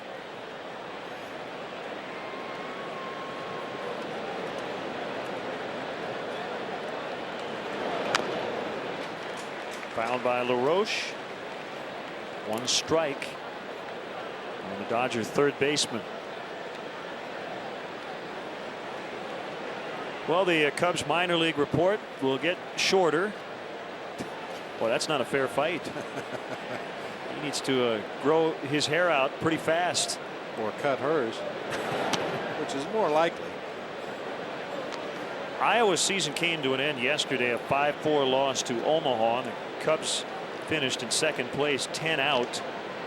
The Nashville Sounds won the division, but a good year, 79-65 for Buddy Bailey and the Iowa Cubs. Their pitching coach, former Cub Mike Harkey, is with the big league team for the rest of the way. Good to have Mike back here at Wrigley Field.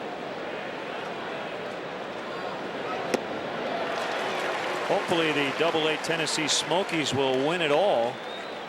And after that, after their postseason is over, we'll see Pat Listash, the manager of the Smokies. He'll be with the team. Foul tipped into the glove. Back-to-back Ks for Traschel. Dave Keller, the hitting coordinator, already here. Justin Sharp, the Cubs training coordinator. And again, we'll see Listash and Matt Johnson, the Double-A trainer. Another elevated fastball to Andy LaRoche. Gets the same result as he got from James Loney, a swinging strike.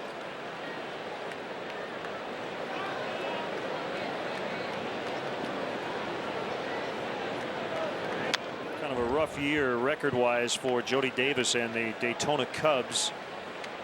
Finished with an overall record of 57-80 in the High A Florida State League.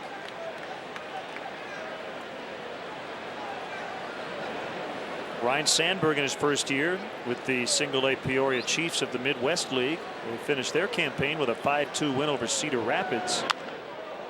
Brad Penny deposits one fair down the left field line, and he's on his way to second base, and he gets in.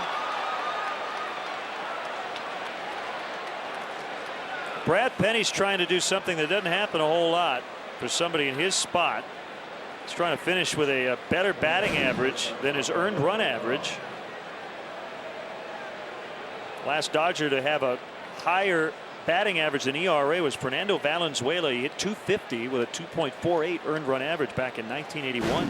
It looked like Brad Penny forgot who was playing left field right there. Was just going to cruise into second base with an easy stand-up double, and then Soriano whipped that throw back into the infield, and then he threw an awkward slide there into second base. Took a while to catch his breath. So when we get the updated average, we'll let you know what it is. But before that at bat, a .241 average and a .287 ERA. He's up to .255 at the plate. And coming into the ball game tonight, the opponent's batting average was .251 against him. So not only is he going to beat his own ERA, but he's going to beat the opponent's batting average as well. One strikeout for call. So to follow up on Rhino and the Peoria Chiefs, they earned a three-way tie for the Midwest League Western Division crown with Quad Cities and Cedar Rapids. But because they posted a losing record against both those teams, they did not qualify for the playoffs. And I'd be curious to talk to Rhino here at some point. Maybe we'll see him before the season ends and just ask him how it went. Yeah, I would love to have Rhino come up and visit us here in the booth and tell us how it went his first year as a skipper.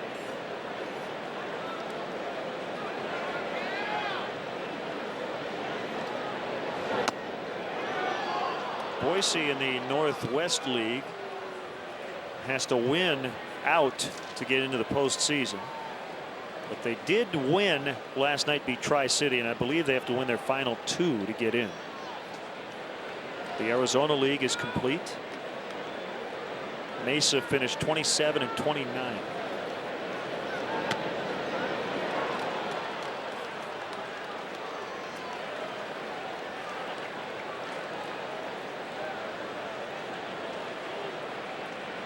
And somewhere, Bob, some minor league player just finished the season, is going to head home, and some major league team in the next 2 weeks is going to call him up to the big leagues. It seems like it happens once a year. There'll be a guy maybe driving cross country right now, and he's going to get a phone call. Base hit. Brad Penny's going to stop at third base. Rich Donnelly, the third base coach, put up his hands. So the Dodgers rallying with 2 outs, started by the double from Penny and continued by the Furcal single.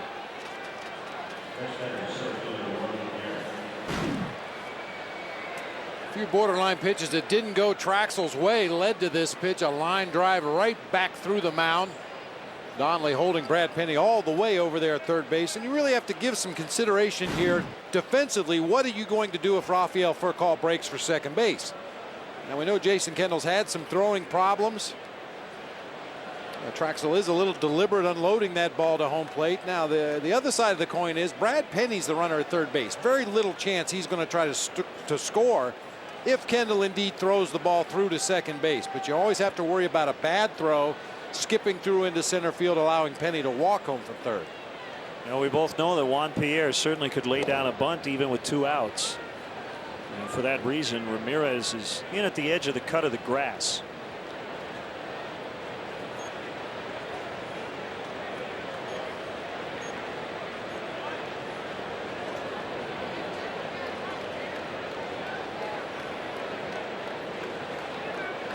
Furcal fake towards second, and a base hit right behind him, and Brad Penny's 2-out double comes back to haunt Traxel as he scores the go-ahead run. Juan Pierre against his old team, making it 2-1 Dodgers.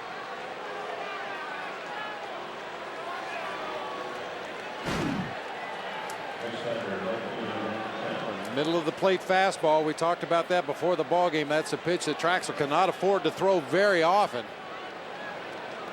Pierre lining that one into right field, and once again you have that first and third situation. This one, however, different because you have good base runners and base stealers at both corners. I would really be surprised if Kendall threw to second if Pierre indeed does try to steal.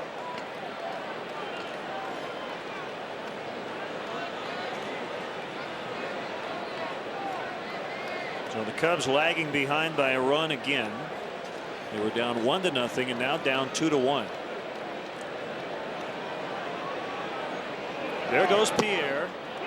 Kendall's going to fake. Furcal almost glued to third base. He knew that was going to happen. Number 54 for Pierre. Been pretty consistent. Going back to 2001.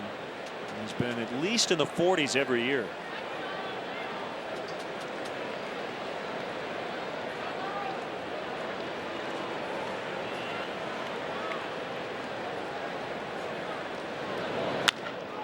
Kemp lines a base hit. Soriano's coming up throwing. Going to be a play at the plate. Pierre slides in. He is out. They did get one as Furcal scored easily, but Soriano notches outfield assist number 12. Good tag by Kendall. The Dodgers get 2. It's 3-1.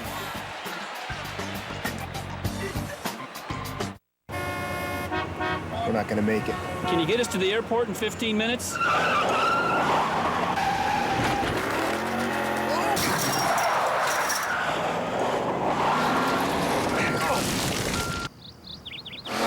this worth it? It's still cheaper than a change fee if we miss our flight. As with all airlines, it may cost more to rebook your flight, but on Southwest, we never charge an additional fee.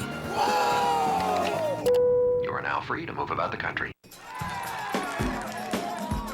The police often question him just because they find him interesting. His beard alone has experienced more than a lesser man's entire body. His blood smells like cologne. He is the most interesting man in the world. I don't always drink beer, but when I do, I prefer Dos Equis.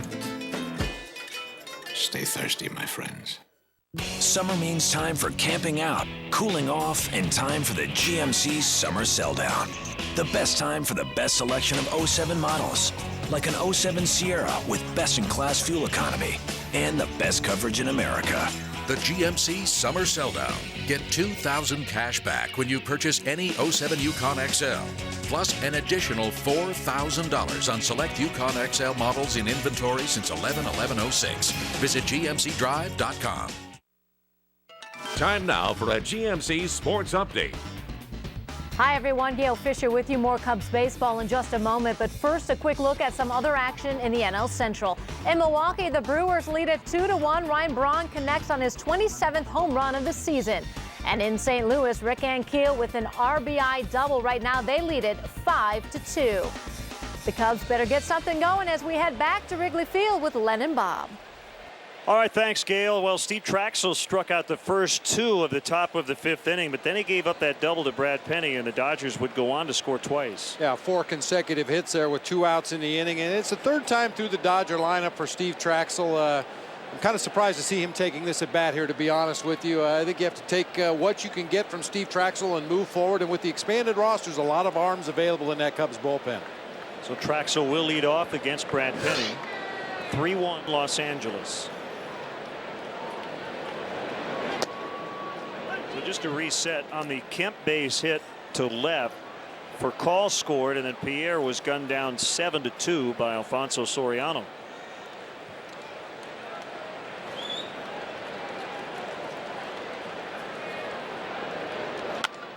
Traschel hits it hard, but on the ground right at Jeff Kent.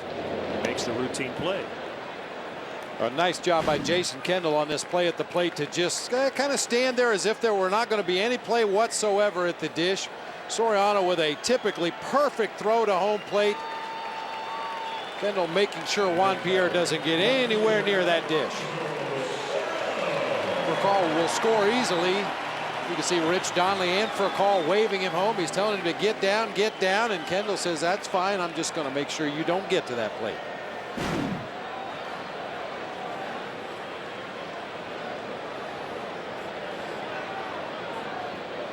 And here is Fonzie, and he lifts it in the air back of short. Furcal got a good break and plenty of time to make the catch. Rafael Furcal for me is about the closest thing to Sean Dunston you see in Major League Baseball. He goes after every pop-up no matter where it's hit on the field. Has that cannon-like throwing arm. Just an exciting ball player. Can be a little erratic at times, much like Sean was at times, but very similar playing styles.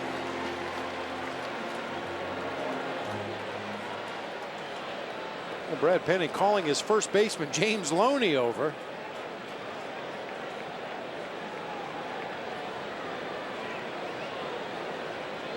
I think he said, Penny, for your thoughts? Yeah, maybe. I think he said this little guy at the plate shoots that ball to right field an awful lot. Be ready over there. Yeah, you know, he may have.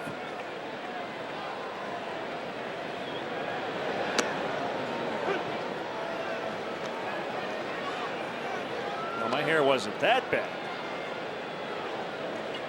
You were regular. That's on purpose. Bo Brummel compared to that. Come on now.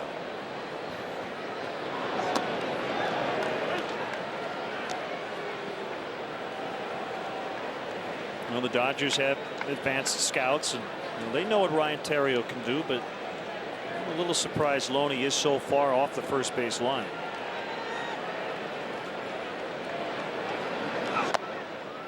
Especially when you see the location of the pitches to Ryan Theriot. Russell Martin sliding out on the outside corner on every pitch, and Penny throwing extremely hard. It figures that if Theriot makes contact, he's going to hit it to the right side. He does there. Can't actually move to his right. It was what you call a shutdown inning for Brad Penny after his team got the lead. It's 3-1.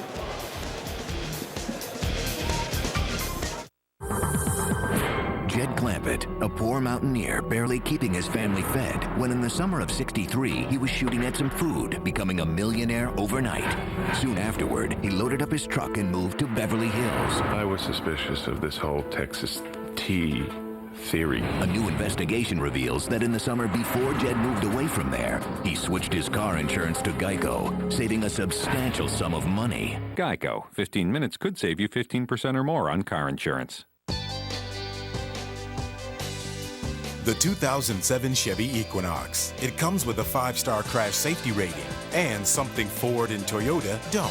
The best coverage in America, including the GM 100,000-mile warranty. Protection never looked so good.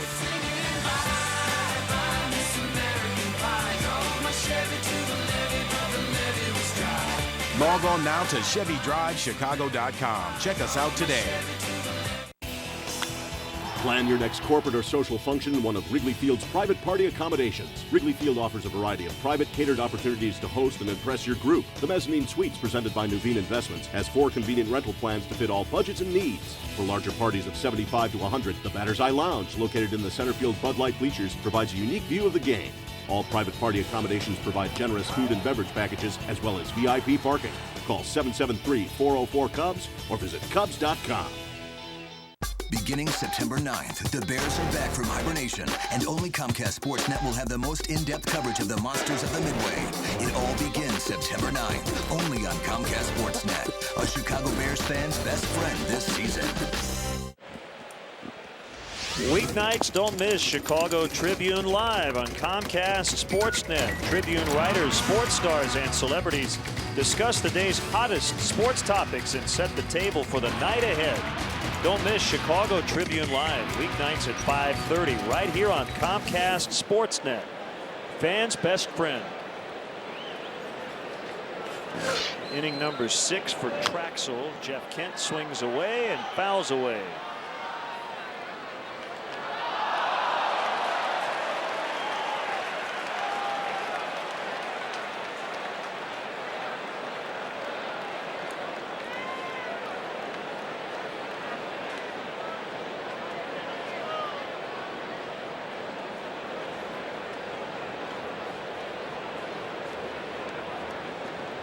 Veteran right-hander deals low and away.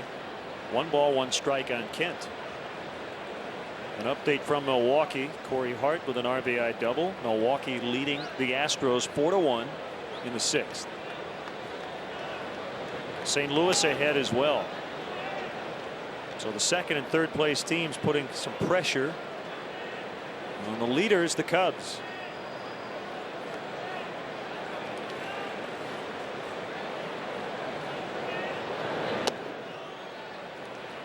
Well, you know me, Len. I always try to find the silver lining, and as ugly as that ball game was yesterday, the reality is the Cubs did not lose any ground, and they took another day off the calendar.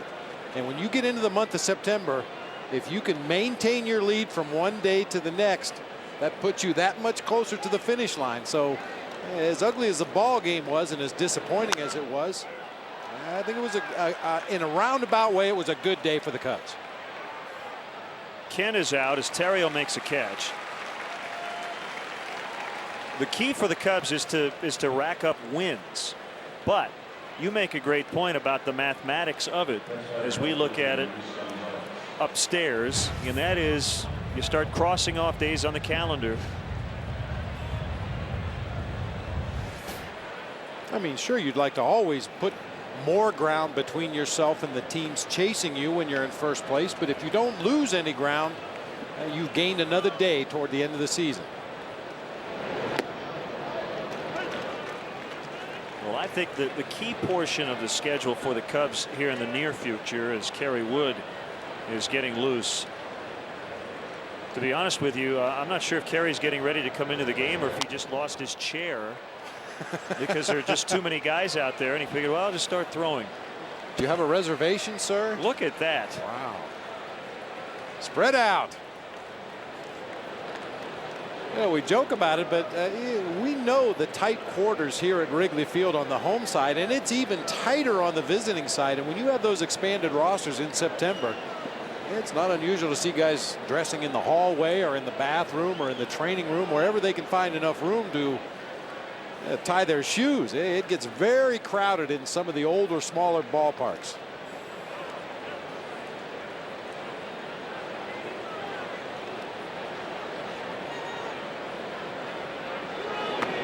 It was a splitter or a changeup, dipped low and away. 1 ball, 2 strikes. I think the key stretch here coming up for the Cubs will be next week when they play the Cardinals a total of 5 times. The makeup game here on Monday and then 4 in St. Louis the following weekend. Terrio backed up on it, flagged it down, and throws on to Derek Lee. And I say that because there's one of those 2 teams that the Cubs can bury. If they can beat them 4 out of those 5, they can knock the Cardinals almost out of contention. And ideally, that's what the Cubs will do, and I'm sure that's what the fans are rooting for. But once again, you know, as long as you don't lose ground, you take those games off the schedule and move forward.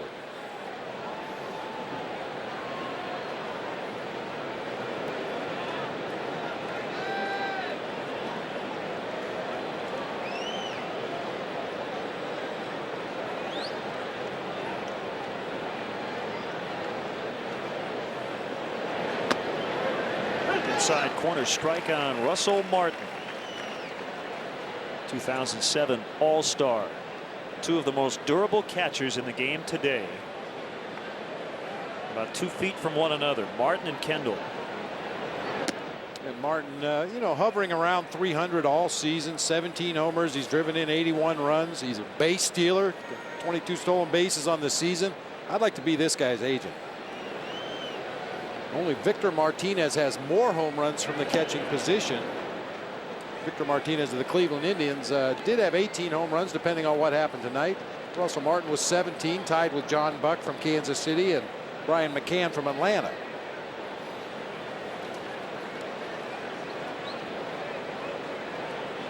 He was born in East York, Ontario, Canada. He went to the same high school as Eric Gagne in Montreal.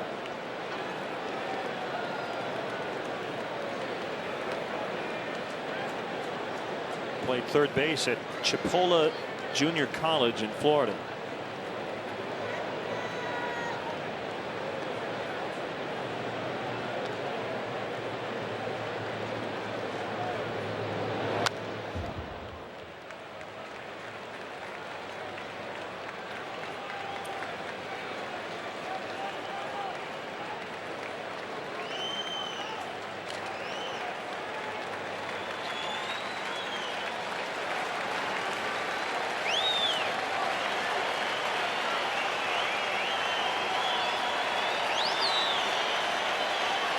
Fans want a strikeout. It's 3-2.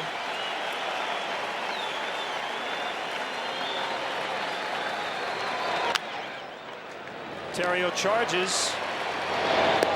Throws out Martin. Good comeback inning for Steve Traschel after giving up 2 in the 5th. Derek Lee will start the bottom of the 6th. During the Pontiac Summer Sell-Down, you can get more than just some sun. Get more horsepower than any import under 18 grand. And still get 33 on the highway. Get more horsepower and better highway fuel economy than Scion TC. And with every 2007 Pontiac, you get more coverage than anyone in America. During the Pontiac Summer Sell-Down, choose 0 APR or $3,000 total customer cash on any 2007 Torrent. Hurry, inventory limited. For more information, visit PontiacDrive.com. Every night, only one show brings you closer to the teams that matter most. Sports Night on Comcast Sportsnet. Highlights, breaking news, interviews, and more time to tell in-depth stories. Land Rover Sports Night, tonight only on Comcast Sportsnet. Fans... Your phone. You know that the worst part is losing what's inside of it. It's your whole world of names and numbers. Friends, family, work. Lose your phone and you're lost. At US Cellular, we understand. That's why we offer our contact backup feature, so you'll never lose your names or numbers, even if you lose your phone. We'll get your world back in your hands in no time. US Cellular is wireless where you matter most. US Cellular connects with you. Test fly the difference today during Saab's Summer Challenge. Go to SaabUSA.com/compare to see why the 2007 Saab 9.3 Sport Sedan has an overall higher safety rating than the Volvo S60. And with a starting price of under $27,000, you're closer to owning a jet than you think. Test fly the difference today during Saab's Summer Challenge. Sports Night presented by AT&T Real Yellow Pages. Every night on Comcast Sportsnet, fans' best friend. Time now for our Coors Light Cold Blast to the booth. Feels good on this warm night. And the email from Will Wester says Big Rapids, Homewood, Michigan. So I'm not sure if it's both cities or just one. The question is, when do you most likely expect Jeff Samardzija to make his major league debut with the Cubs? What we saw in spring training led us to believe that he probably was going to be a September call-up this year in his first pro season, but he struggled at High A Daytona, and the Cubs actually bumped him up to Double A, and he had much better numbers. So, you know, I guess if you want to speculate, I wouldn't be surprised if Jeff Samardzija at some point, maybe in September of 2008, makes his major league debut. But he has very good stuff, and right now he's just kind of, I think, learning how to pitch in the pros. He really worked hard, Bob, on his sinker.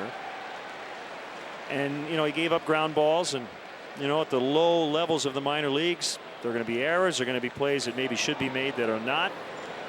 But we were very impressed with what we saw from the former Notre Dame wide receiver in spring training. Yeah, the general progression, especially for a pitcher, you would like to see him have success at every level. You don't want to rush him to the point where you feel like you've thrown him into the pool in the deep end and he didn't have his floaties on. You want to make sure that a guy feels like he's got his legs underneath him. He's got an arsenal of pitches that he can get hitters out at that level. And if he's able to do that successfully, then you promote him and you go through the same process once again. Just the second strikeout for Brad Penny. Cubs play the Dodgers again tomorrow at 7:05, third of 4 in this series, and be one of the first 10,000 fans. You will receive an exclusive limited edition Derek Lee bobblehead doll. Compliments of Bank of America.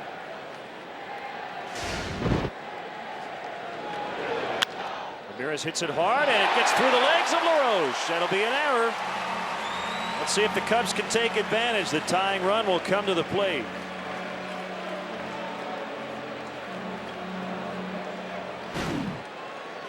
We saw Ramirez struggle with the ball down there in the first inning that stayed down. This one appeared to stay down as well. Hits off the little finger of LaRoche's glove, goes right through the wickets on out into shallow left field. So the door opening a little bit with a 1-out error.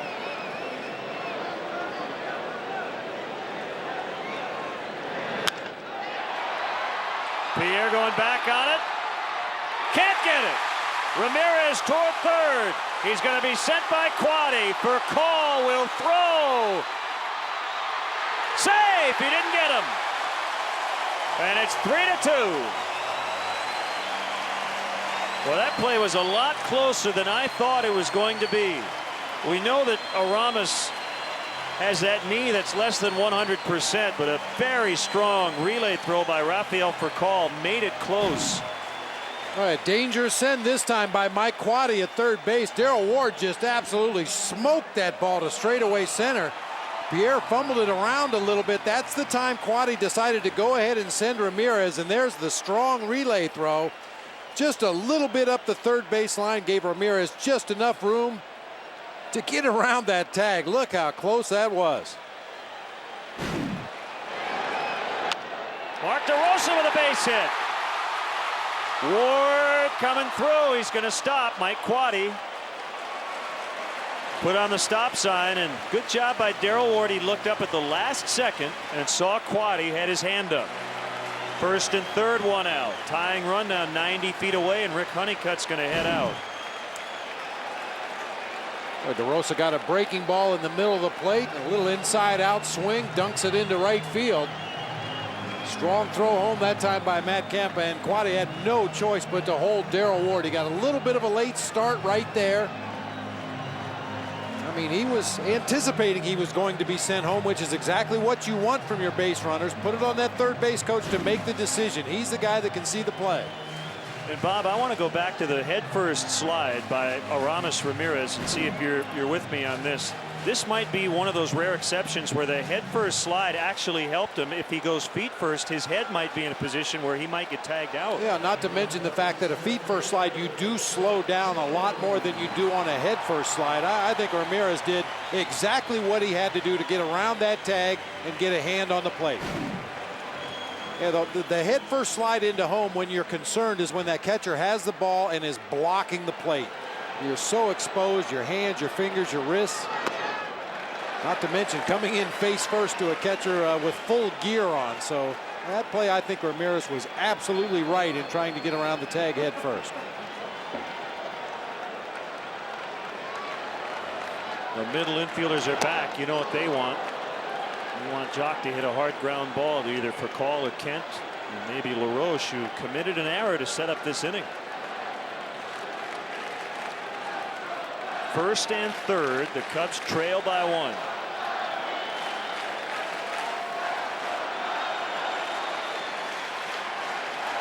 The pitch. Kent for Call. Head first slide, but Jock is out at first base. It's a double play, and the Dodgers maintain their slim 1-run lead. The double play ball has been Brad Penny's best friend. They've gotten 3 of them tonight.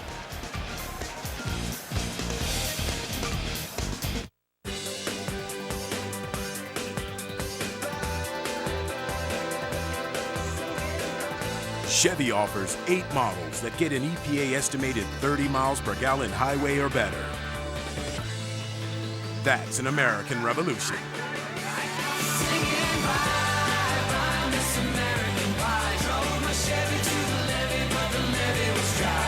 Log on now to ChevyDriveChicago.com. Check us out today.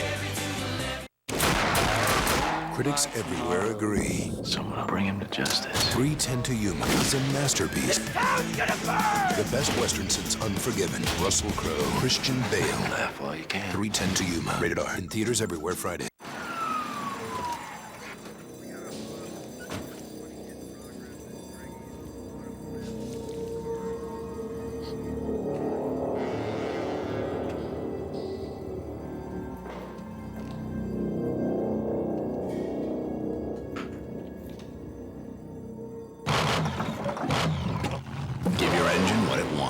Always ask for Pennzoil. Get an oil change with 5 quarts of Pennzoil and a Fram filter for just $12.99 at AutoZone.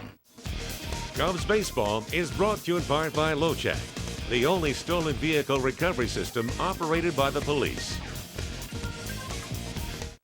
Thursday, the series wraps up on the north side as Aramis Ramirez and the Cubs go toe-to-toe with the Dodgers at high def. Coverage starts with Dodge Cubs pregame live. Cubs Dodgers Thursday at 12:30 on Comcast Sportsnet. Fans' best friend. When the Cubs game is over, stay tuned for Cubs postgame live on Comcast Sportsnet. All the interviews and press conferences, in-depth game highlights, and Dan Plesac breaks down all the action. Cubs postgame live after the game on Comcast Sportsnet. Fans' best friend. Get Chicago sports news nightly on Land Rover's Sports Night. Coming up tonight after Cubs post-game live, we'll fill you in on what's happening with the Chicago Bears and an update on the NL Central race. Join Mark and Pat for Land Rover Sports Night tonight after Cubs post-game live, only on Comcast Sportsnet. Fans' best friend. Kerry Wood has looked very good, especially lately. Tries to keep the Dodgers right where they are. It's 3-2 as we get into the 7th. And we've really seen a spike in Kerry Wood's velocity over his last 2 or 3 appearances, consistently hitting the mid to upper 90s with his fastball.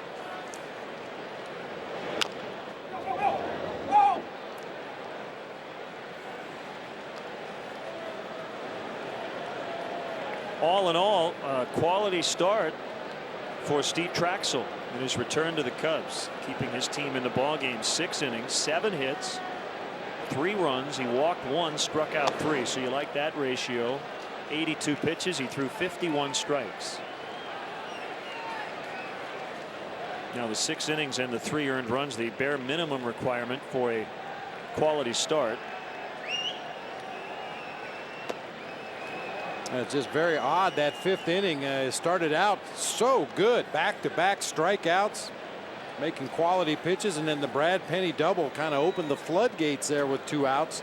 That was followed by back-to-back singles by the Dodgers. Yeah, other than that, I was very impressed with Steve Traschel tonight. Good stuff, good command. And a leadoff single by Loney on a 3-1 pitch. Well, it's a who's who tonight here at the ballpark. Blackhawks general manager Dale Talent on the left. Our first preseason telecast of Blackhawks hockey will be September 25th at Florida. Hall of Famer Tommy Lasorda, special advisor to the chairman of the Los Angeles Dodgers.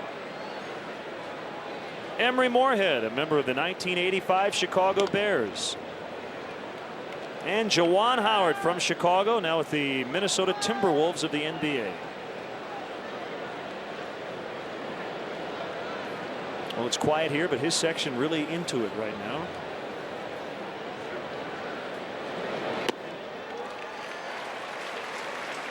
One strike on Adam LaRoche. Applauding in anticipation of this double play ball right here. How's that?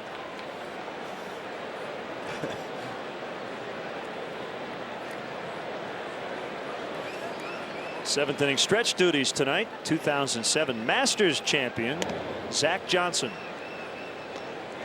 Did you write down all the golf questions? I know you're looking for some lessons. Hey, he doesn't have enough time to answer my questions. I'll tell you that. It would take a half of a baseball season to get my game straightened out. A high drive by LaRoche. Over near the sidewall. Soriano just does not have a play.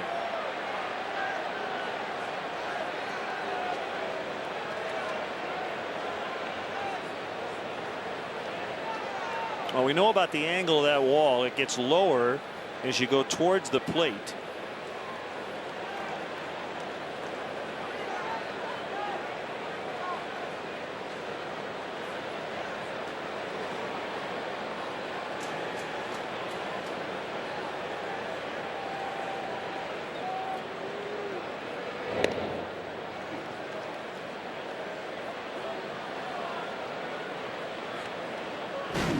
Question you always ask at Wrigley Field in a spot like this. Are they reaching over into the field of play? It didn't look like that was the case on that one. LaRoche slices it past Darrell Ward. Rich Donnelly going to send James Loney. He will get in no problem. Only good thing about that play, it looked like LaRoche was eyeing a triple, and then he just stopped at second base, and I think he would have gotten 3 if he wanted it. And as it is, the Dodgers get an extra run, and it's now 4-2. That fastball is letter high off the plate away, and somehow LaRoche manages to get the barrel of the bat on the ball. Darrell Ward with a shallow line after that ball got caught. Has to go all the way back to the corner to pick it up, and Penny now will try to sacrifice LaRoche onto third base. He's done it 7 times successfully this year.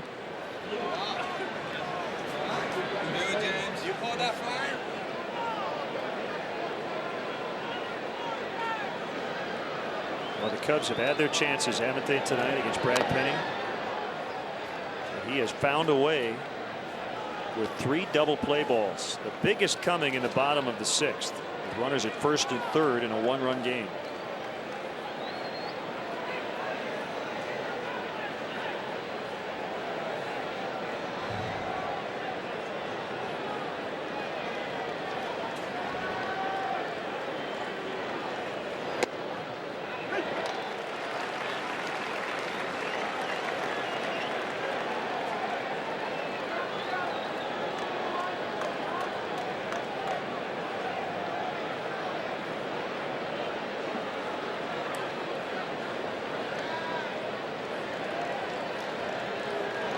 He's going to swing away, and he's going to strike out.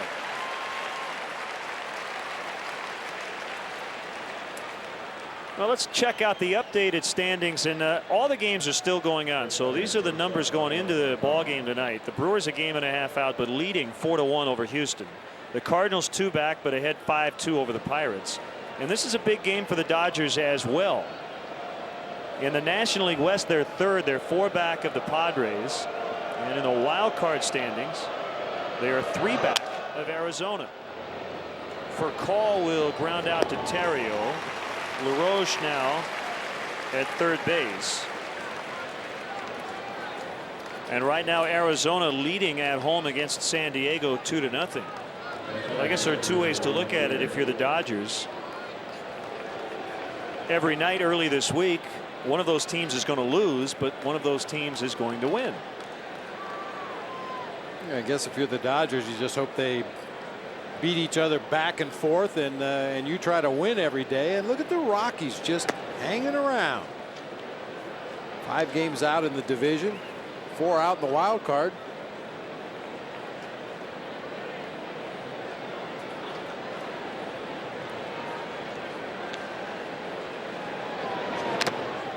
Pierre just got a piece of the ball and of Jason Kendall's shin guard, I believe.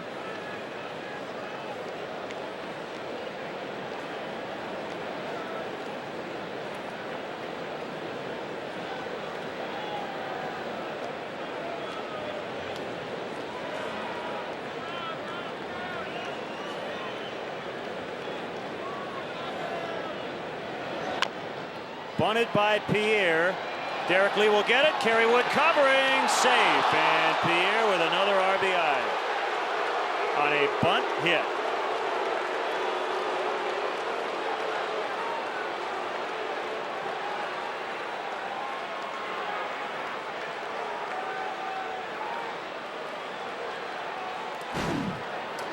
Some bunters will not try to bunt for a base hit in that particular situation, but it's such a big part of Juan Pierre's arsenal. He will do it anytime in any game situation. Very close over there at first. Oh my, by the length of a cleat. Juan Pierre able to beat it out. Just being able to get his foot on the bag before Kerry Wood. So it's 5-2.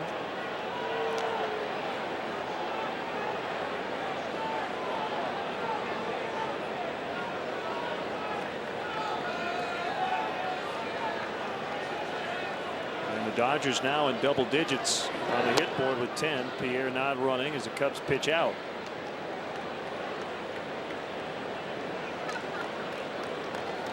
Left-hander Will Ullman is up. Well, the entire momentum shifted on that double play that Penny was able to get to end the threat in the 6th, and the Dodgers now have scored 2. Cubs were looking to tie it, and all of a sudden they're down 3 just a half inning later. Pretty good chance Pierre is going to be running on this pitch. A lot of the good base stealers in the game will almost always take off after a pitch out. Not this time.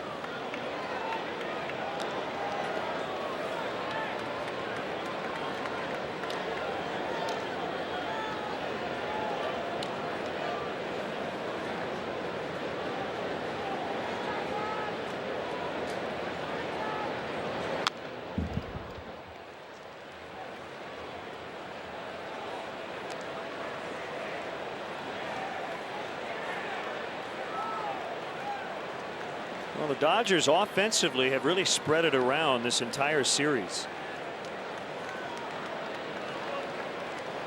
1 through 9, the starters yesterday all had at least one hit. Esteban Loaiza with a big 2-run single in the 4th inning yesterday. That gave the Dodgers the lead.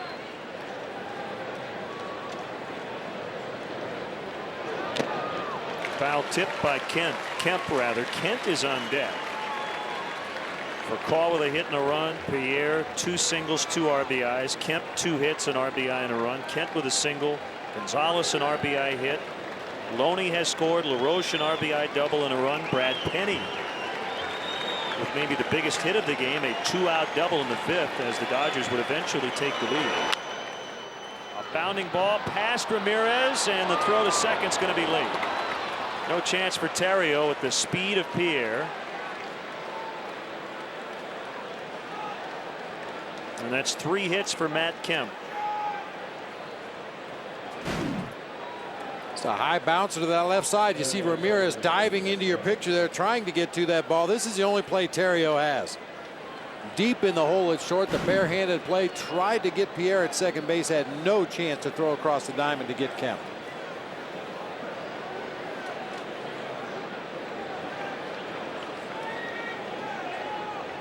It's the 6th time this year Matt Kemp has had at least 3 hits here in 07.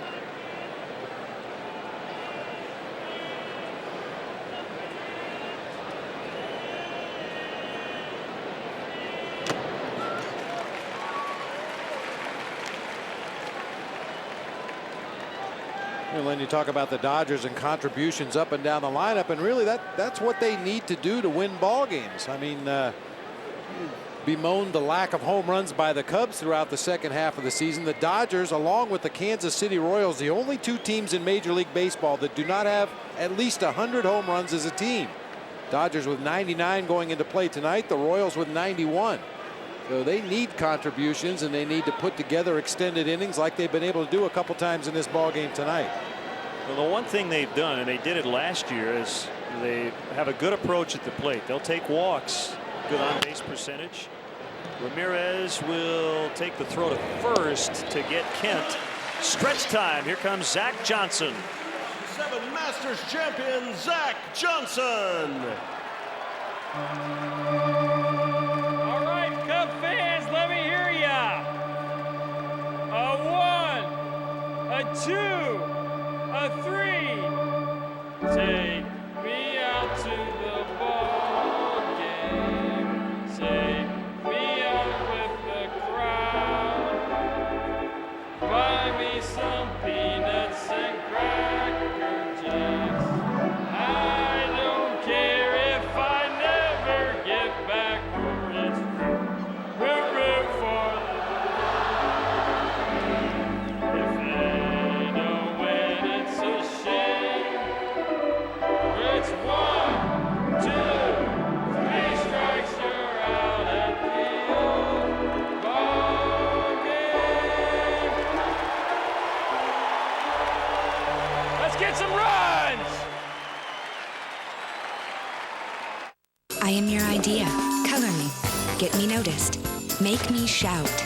And stand out. Give me Rico color that always works. I am your idea. Make me brighter. Make me shine. I am your idea. Get me in there. Make it happen. In flying colors. It's you and me, and here we go. With Rico.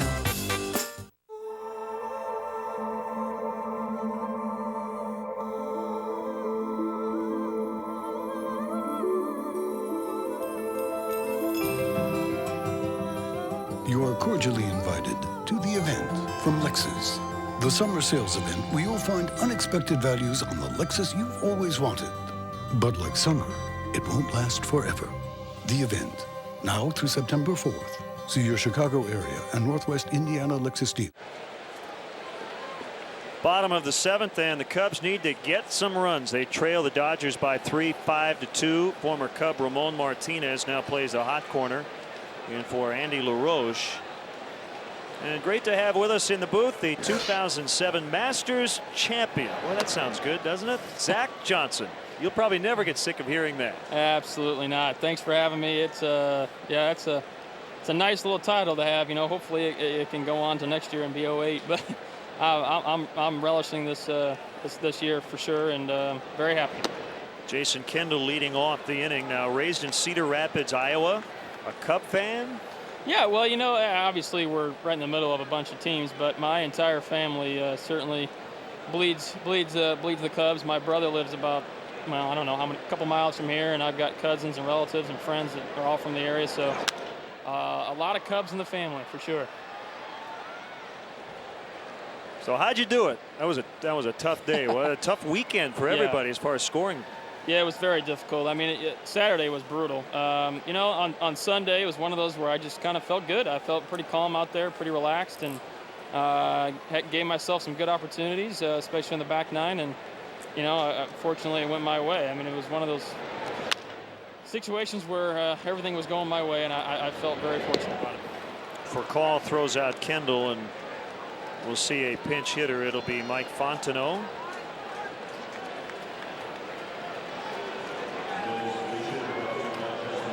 got to wear the green jacket. Yeah. Probably don't wear it enough. I don't get the opportunity to wear it a whole lot, but I love it. It's got a little room to grow into, which is good. You know, it's still got a little space in there, but it was a complete honor. I mean, the fraternity that have put that jacket on and carry it now, you know, being a part of that certainly is very special. And I'm very honored. I mean, Augusta National and what they've done, and welcoming me into their club, and it's very, very, very cool. You know, you mentioned at the Masters, you really just felt like everything was going your way. We talk a lot about it in baseball, hitters or pitchers that get into that zone. And I think it's probably the same for a golfer or any athlete for that matter. How do you manage to stay in that zone a little bit longer than the next guy? Well, you know, yeah, you're right. I mean, getting into it, you know, every now and then we feel it just on a few shots here or maybe a couple at bats there, but it's the maintenance of it, staying in it and being consistent with it. That's I mean, it's hard work. It's knowing how to focus and turning things on when you need to, clearly. You know, I mean, obviously everybody talks about Tiger because he's the best, you know, that we have right now, and maybe the best of all time. What sets him apart, aside from his athleticism and his fundamentals, is his mentality and how he does it week in, week out. That's what's very, very special. So to have 1 week here and 1 week there where I'm able to challenge him, or any of us are able to challenge him, you got to take advantage of it because it's rare. Well, you did take advantage of it. Nice going. Thank you. 3-1 on the pinch hitter Fontenot. We're in the 7th, 1 out. And he's aboard. Soriano coming up. Check out that first pitch tonight. Well, you had to have some baseball somewhere in your background. You fired a strike in there. Well, this is a beautiful thing. Look at that. Thank you. Well, I don't know. I gave it a little bit there. I loved baseball growing up for sure. I mean, who doesn't in the Midwest? That's all you do in the summertime. Aside from that and golf, I played a lot of baseball. So it was, getting up there was, my knees were shaking. Little harder than the first tee, that's for sure. Dodger manager Grady Little out to chat with Brad Penny, but not to take him out. They just started some action out in their bullpen. Jonathan Broxton is a big right-hander, and Joe Beimel is the lefty. So Zach, you're in town this week for the BMW Championship. The third and fourth PGA Tour playoff tournaments at Cog Hill Golf and Country Club in Vermont. And what'd you do today, for instance, to get ready for the tournament? Well, our tournament last week was outside Boston, TPC Boston, and we ended on Labor Day Monday. So the final round was on Monday, which kind of puts a little bit of a dent into this week. So usually Monday's a day to travel, but I didn't get in until late Monday night, and today was a day to kind of rest. I hit a few balls, putted a little bit, but nothing too strenuous. And tomorrow's our Pro-Am, so it's a big day tomorrow. I want to ask you a question kind of related to baseball after this first Penny pitch. Fontenot at first and 1 out. You often hear about pitchers who go out and deal a complete game shutout, and after the game they say, my stuff was horrible in the bullpen. Do you have a practice round that's just awful, and then you go out in the first round, you have just a great round? Absolutely. I mean, I think a lot of it is whether you have a bad practice round or a bad warm-up or whatever, your expectations just drop. And sometimes that's good because you can go out there and just kind of free it up and let it go. And maybe much like a pitcher or even a batter who's in a slump. I mean, I don't know, but yeah, I mean, it's one of those things where you can just kind of let your talent or your feel just go to work and not have to worry about your angles and your positions. And sometimes that's a good thing. At the same time, I've always been a firm believer if you got good fundamentals, your feel can kind of come along with it. So these guys work hard every day, all year, and we have to as well. Martinez pops the mitt and throws out Ryan Theriot. Zach, we'll keep an eye on you this week. We wish you the best of luck in the BMW Championship coming up, and we hope you wear that green jacket again next year as well. Thank you, guys. I appreciate it. Thanks for having me.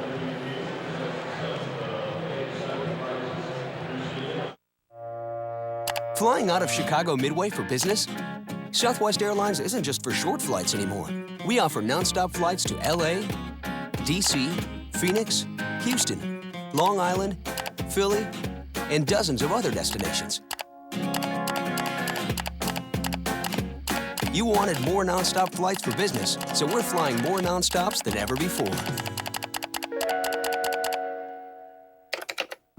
You are now free to move about the country.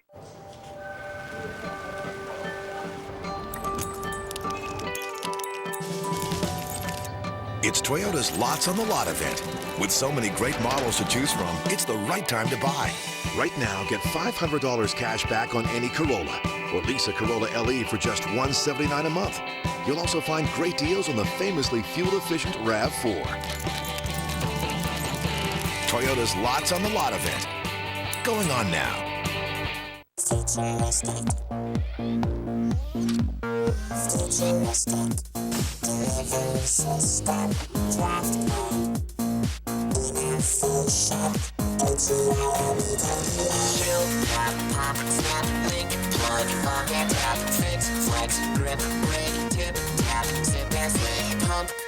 Gush, safe, trip, train, draft and train.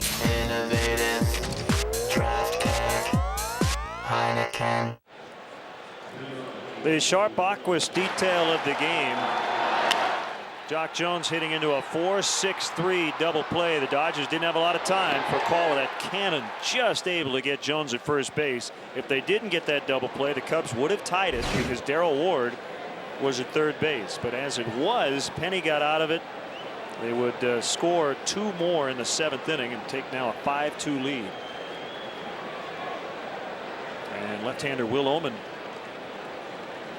is on to face Luis Gonzalez.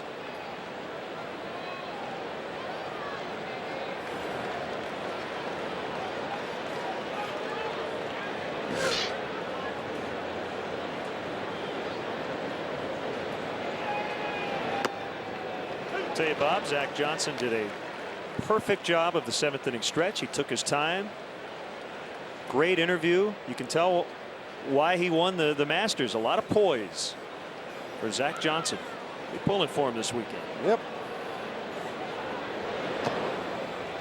I wanted to ask him about the one quote in his bio where he admitted that he was not the best player on his high school team. He was not the best player on his college team, but he just kept working at it and slowly but surely got better and ends up with the green jacket. Great lesson. Perseverance.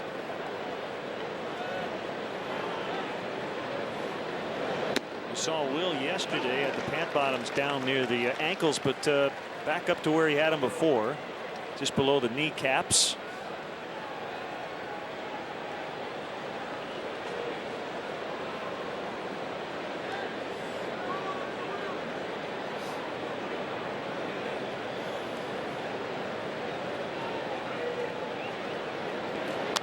By the way, speaking of lefties, David Boomer Wells says hi. I saw him in the tunnel just behind the Dodger dugout. He was he had just finished a bullpen session. He's going to start on Saturday. He's right in the middle of a 7-game suspension for an incident in which he went at it with an umpire with the Padres.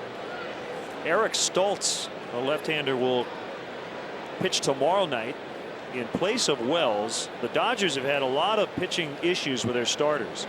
Now with Brad Penny, who's been terrific tonight, but Jason Schmidt made just 6 starts before he was knocked out for the year. He had shoulder surgery. Randy Wolf done for the year with a left shoulder injury. So Ted Lilly, Eric Stoltz tomorrow. Hong-Shi Kuo with a left elbow injury. So they've kind of pieced it together here lately. And Esteban Loaiza picked up on waivers last week, got the win yesterday in his Dodger debut.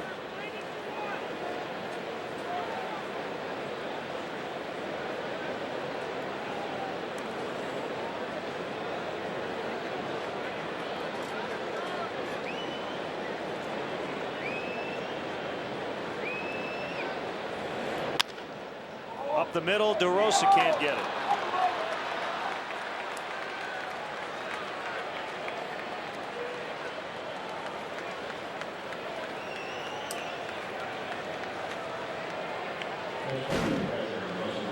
Good battle by Luis Gonzalez against Will Oman. He left a pitch up and out over the plate. Just a hard ground ball back up the middle of the field. Mark DeRosa shading a little bit toward the hole between first and second. We've talked about Luis Gonzalez being a dead pull hitter, but with the 2-strike count, he was content just to go back up the middle of the field.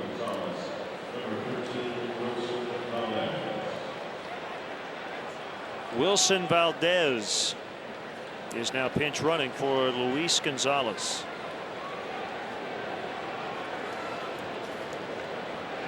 Brady Little could remove the next 8 hitters for a pinch runner. He'd still have like 4 guys left on his bench. You know, we were talking before the game about the September rosters. You can have a maximum of 40. I think it takes away some of the strategy.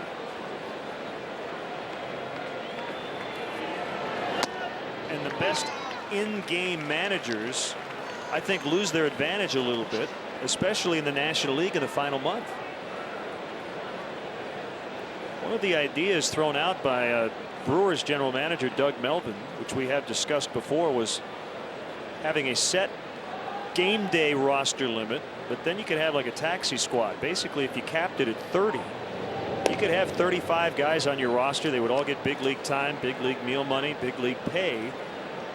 But an hour before the first pitch, when you hand in the lineup card, maybe the first lineup card, you say these are our 30 designated players tonight, and that's it. It's just odd when you have teams, if they go to extra innings, one team has 34 and the other team has 29 on the roster. A fly to center, pretty well hit. Jones tracking, can't get it. Valdez stopping at third base, and it's a double for Russell Martin.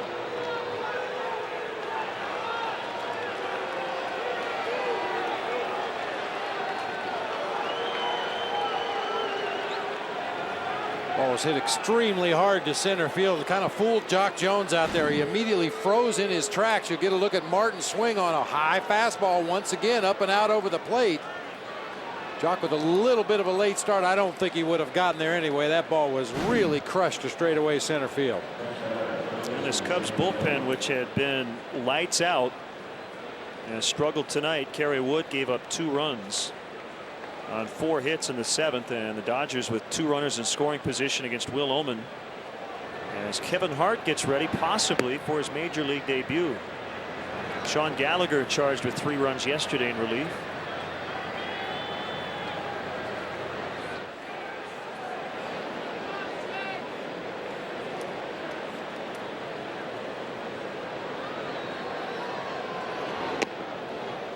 Infield is in. Getting back to that roster thing, Len, it would kind of be like taking 2 chess masters and giving one guy 6 extra pawns, 2 extra rooks, an extra knight, and an extra queen, and the other guy only gets a couple of extra pawns. It's you know, when you talk about strategic managers, the idea is to try to get the best matchups possible, especially late in the ball game, using your bench and your lineup with an eye toward the opposing manager's bullpen. What's my best matchup going late into the ball game, and how can I go about getting that guy into the game?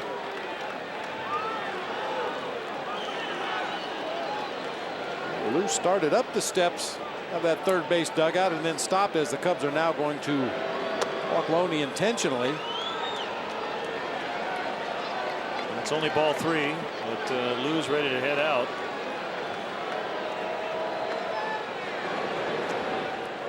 He's going to ask for the rookie right-hander Kevin Hart, who will make his major league debut with the bases loaded and nobody out. Welcome to the big leagues, Kevin Hart. A rough outing for Will Oman. So a pitching change here in the 8th, and we'll be right back.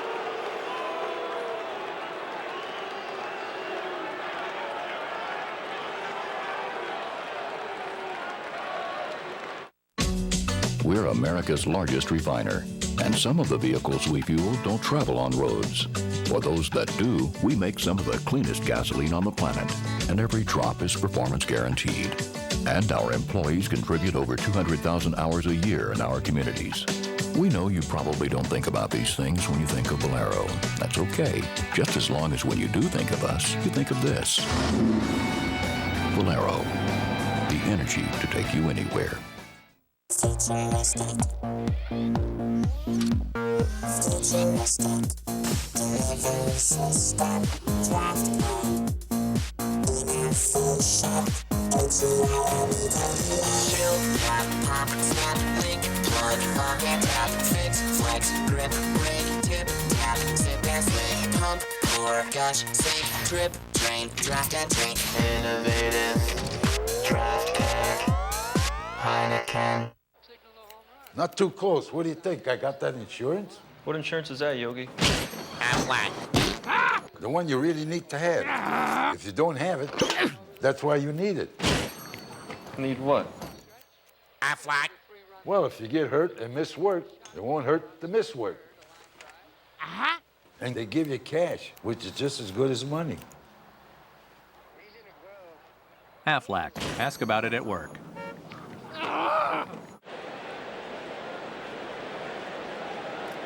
Right-hander Kevin Hart will make his major league debut. 24 years old. Cubs got him in a trade with the Baltimore Orioles on December 6th of 06 in exchange for Freddie Bynum, outfielder slash infielder.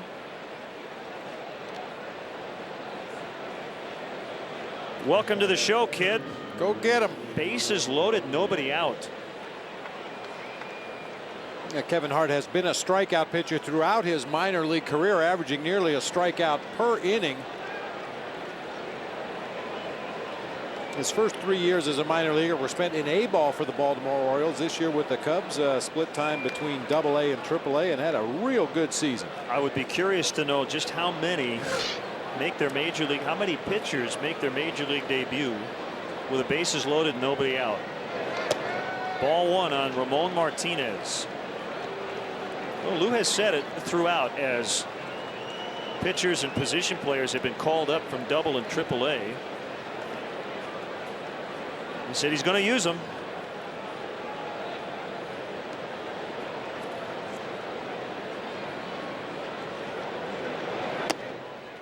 Way outside. 2 balls, no strikes. You saw the runners earlier. Valdez at third, Martin at second, Loney at first. If the first 2 pitches to Martinez are any indication, Kevin Hart's signature pitch is a cut fastball. He's thrown 2 93-mile-an-hour cutters. Unfortunately, having trouble getting him down in the zone. Missed again, 3-0.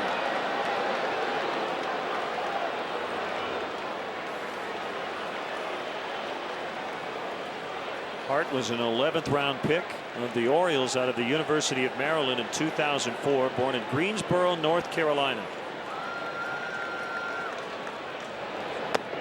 And he just walked in a run. That'll be charged to Will Oman, and it's now 6-2.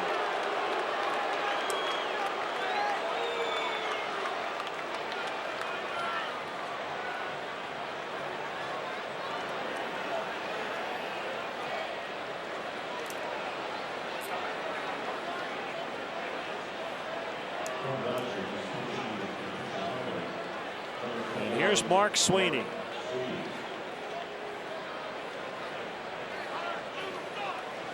He's the Dodger version of Darrell Ward. Always does a terrific job off the bench. He's second all time on the pinch hit list with 158. He has a long way to go to catch Lenny Harris with 212. Swing and a miss.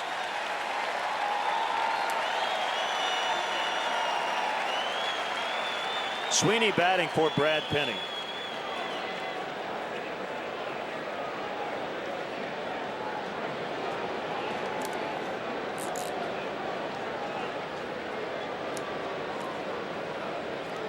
The kick and the 0-1. Missed it again.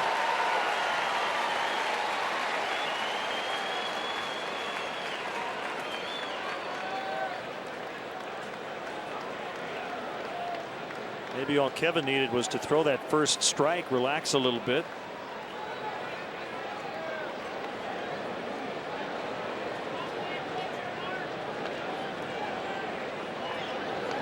And pop foul.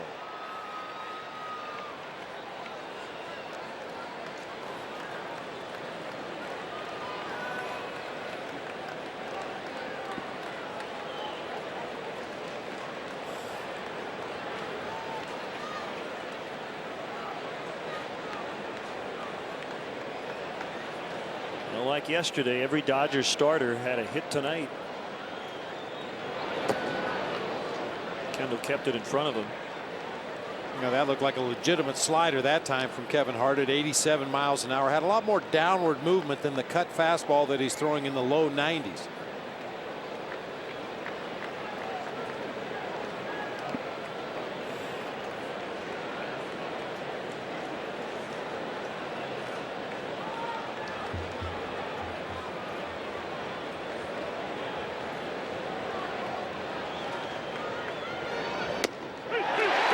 His first career strikeout.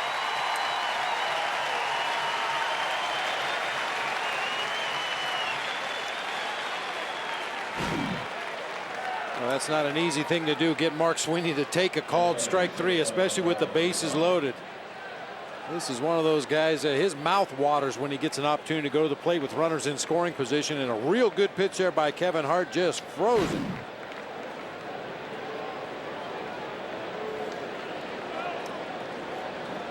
They're still full. It's for call. It was only the first out.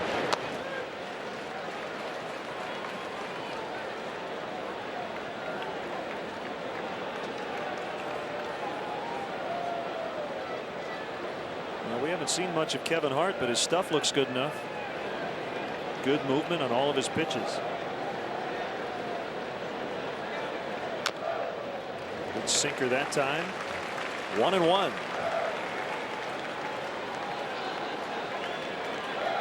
And there's no question he's got a couple of pitches that will move away from a right-handed hitter or into a left-handed hitter. The cutter and the slider. That time a little two-seamer moving the other direction.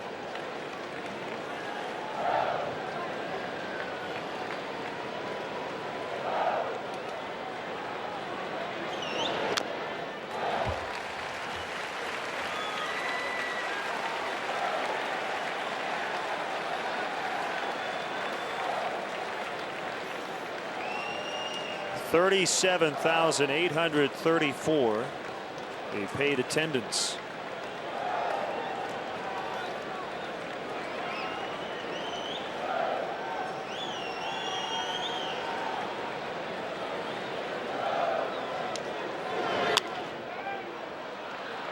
Soriano coming in. Martin will tag at third. He's going to try to score. The throw to the plate. Tag applied. Soriano with another assist.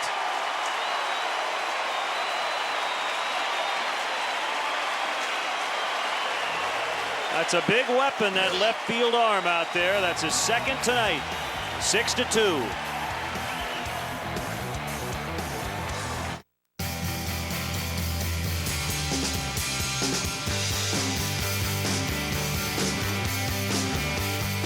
Introducing the Cadillac Summer Event. Right now, at your Cadillac dealer, you can experience the best Cadillac has to offer and 0% APR financing across all models. The best part about summer? It's here.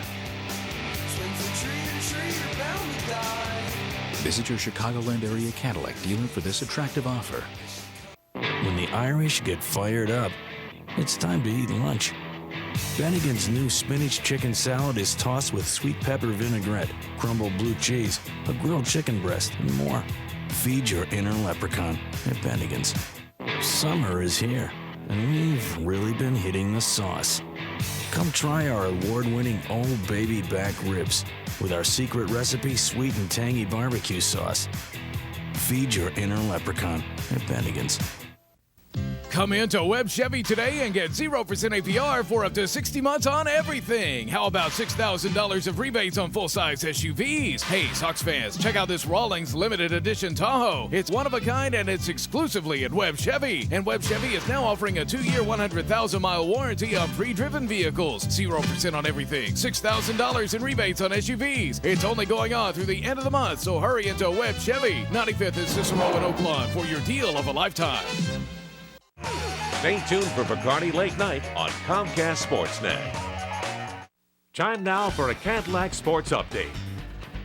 Hi everyone, Gail Fisher with you. More Cubs baseball in just a moment, but first a quick look at the other action in the NL Central.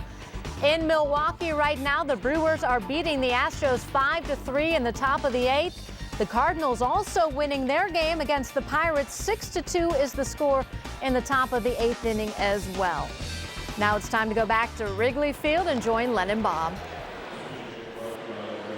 Gail, thanks. It's 6-2, and it could have been a lot worse. The Dodgers did get a run on a bases loaded walk, but then a double play as Soriano made the catch, retiring for call, and Russell Martin nailed at the plate. He was thrown out by a mile, and I'll be honest, I'm shocked that Russell Martin has remained in the game. He really landed awkwardly. Watch the left, I believe it is.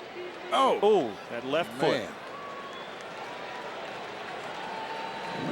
He rolled over in some pain right there. Nice job by Jason Kendall. You may notice he's got the ball in his bare hand as he reaches out there just to make sure that Martin was not able to dislodge it, but Martin laid there momentarily, got to his feet, went back to the dugout, put the gear back on. Ethier's playing left, and Jonathan Broxton makes his 70th appearance. He sets up for Takashi Saito.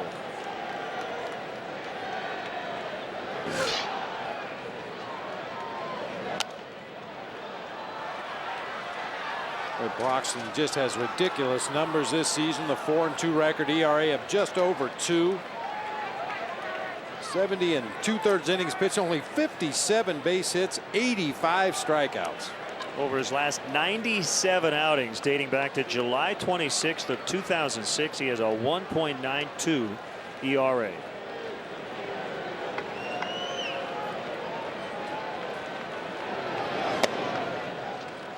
.97, but it missed. 1 ball, 1 strike on Derek Lee.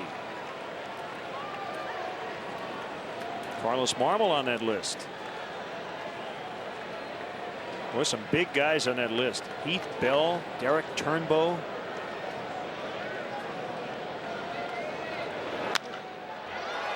Driven to right, but Kemp over to his left.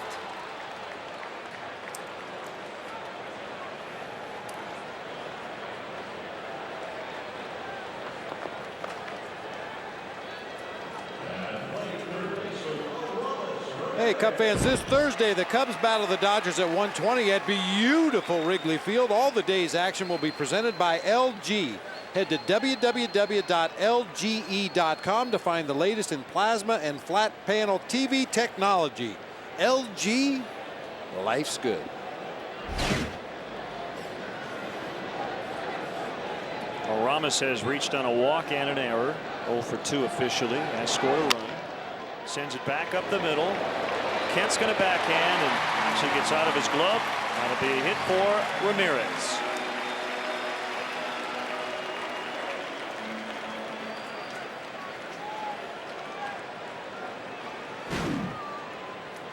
Just fists this ball back up the middle of the field, gets it past Broxton, and once it gets over that bag, even if Jeff Kent comes up with this ball cleanly, he has no play at first base on Ramirez. Or Darrell Ward's had himself a good night. Make it a great night. A couple of base hits, including a double and an RBI. He walked back in the first inning.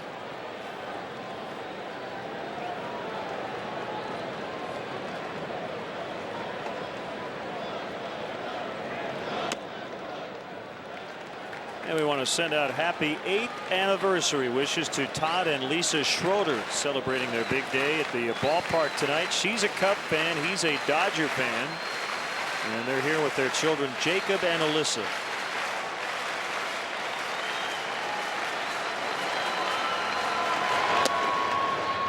Also, we want to send get well wishes to a great Cub fan, Donna Brookshire. Let's see you back here soon, Donna.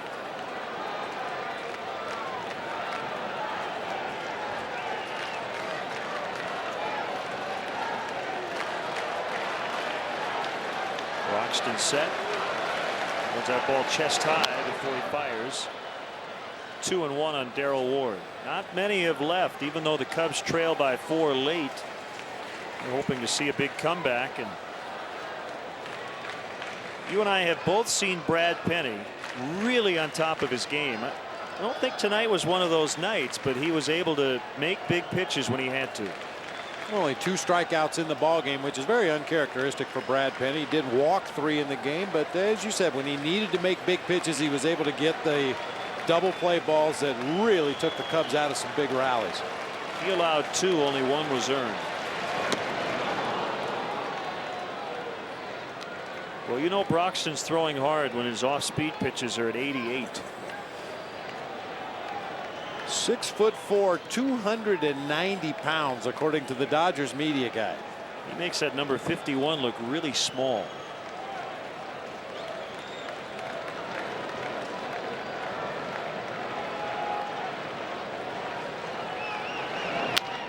Ground ball. Not again.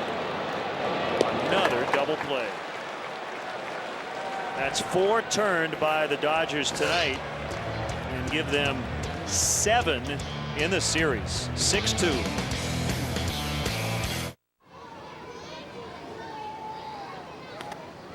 Are your kids dreaming of playing in the big leagues? Your Chicagoland and Northwest Indiana Chevy dealers are giving them a chance. Chevy's Diamond Dreams. Simply log on to ChevyDriveChicago.com, print out an entry form, and bring it to your local Chevy dealer now. Your kid could play for Ozzie or Lou at U.S. Cellular Field or Wrigley Field. Enter by September 8th for a chance to make their Diamond Dreams come true now. That was a nice catch, kid.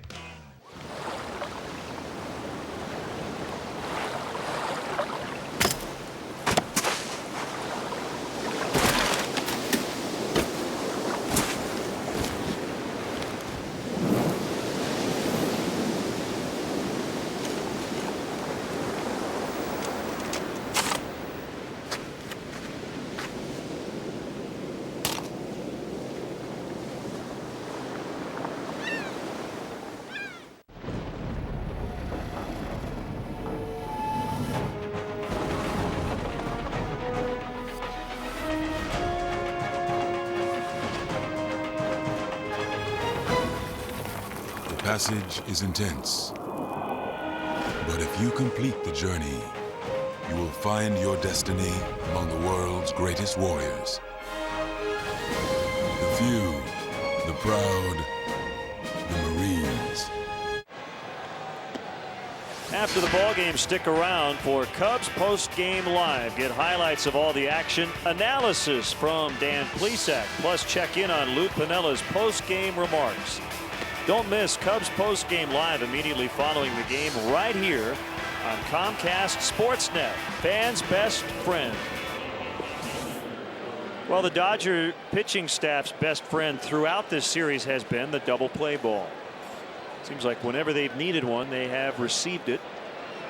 The latest at 3-6-3, getting Broxton out of the 8th.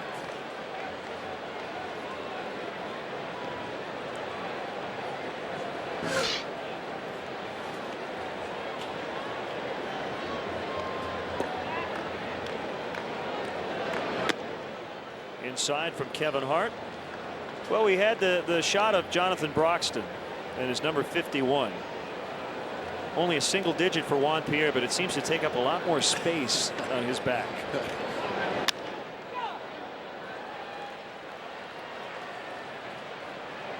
Fonzie with a catch, 1 out. You know, and talking about those double play balls, you know, obviously the middle infielders get a lot of credit for turning the double play out there, but it really starts with the pitcher executing a good pitch. We used to call it double play lane, DP lane, about a ball inside the outside corner. Invariably, if you can make that pitch at the knees, you're going to get a ground ball somewhere to the middle of the field. And unfortunately, the Dodgers have been able to hit DP lane with regularity in this series. And it's a defense that has committed its share of errors this year.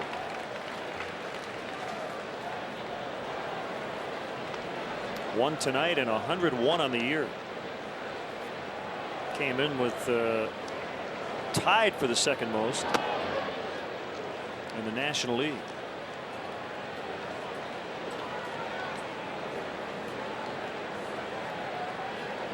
I wish I had better news in those other games, but Cardinals still leading. They're in the top of the 9th, 6-2 over the Pirates, and Milwaukee has a 5-3 edge in the top of the 9th at home over Houston. That's a 4-hit night for Kemp. And he's thinking triple. Long strides, and he'll get there easily. And any sort of bobble in the outfield or a bad throw to the infield, and he's going to score. Well, they have a lot of speed at the top of this lineup. Those three guys, Furcal, Pierre, and Kemp, they run as well as anybody. Now, Kemp took a fastball that was down and in and somehow got the barrel of the bat on it and hit a line drive into the gap in right center and just streaked around the bases. Now, you mentioned 4 hits on the night for Kemp. In his first at bat, he hit a rocket ground ball down to Ramirez at third base. It was ruled an error on Rami. He could very easily have 5 hits in this ball game.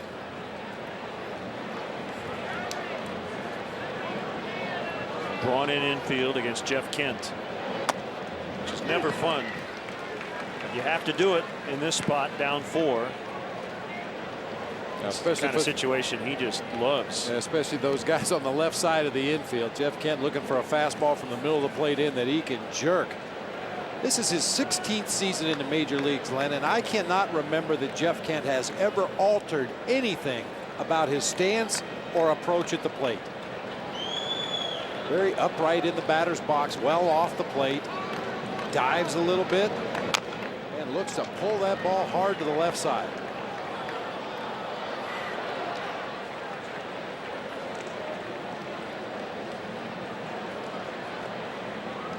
This is just the 14th start for Matt Kemp, hitting 3rd in the Dodger lineup, but you'd be hard pressed to find 1, 2, 3 in any lineup.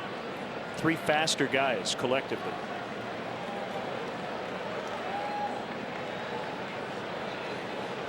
Well, and we mentioned it earlier with the Dodgers' lack of home run power, especially in their own ballpark at night where it's really tough to hit home runs. That speed will definitely come to the fore for Grady Little.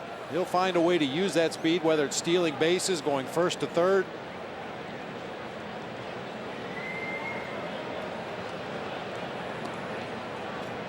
Hart's 0-2. Good fastball, and he gets Kent to swing and miss. Second strikeout for Kevin Hart in his major league debut. It's that cutter, and he elevates it just a little bit to a good high fastball hitter. He sees it up there around the letters, and that ball just slides off the outside corner enough that Kent can't get a piece of it.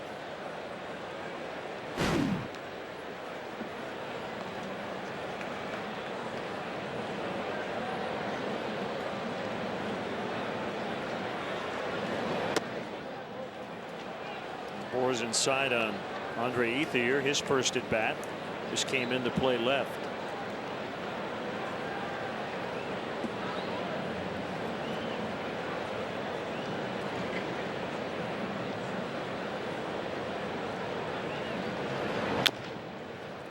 Well, unless something certainly not impossible but improbable happens, the Cubs lead is going to be down to a half game. The Cardinals already won, so they're within 1.5. And would be within 1 if the Dodgers hold on.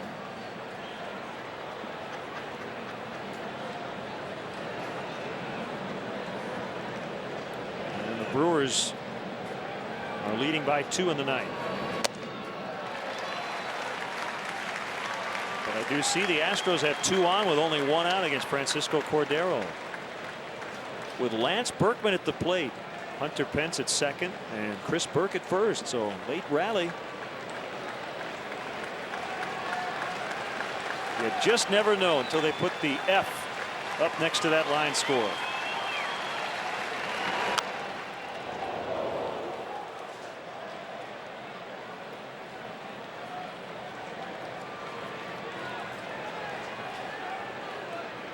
And looking at the bottom of the ninth for the Cubs, DeRosa, Jones, and Kendall due up.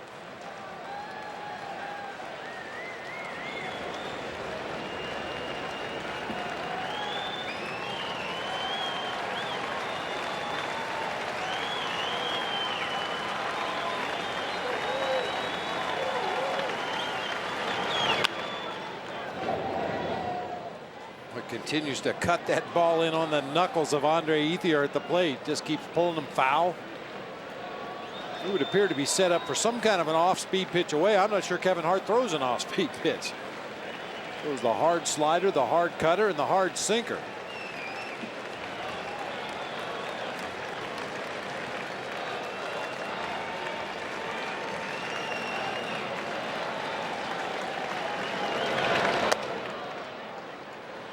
slow breaking ball, 2-2.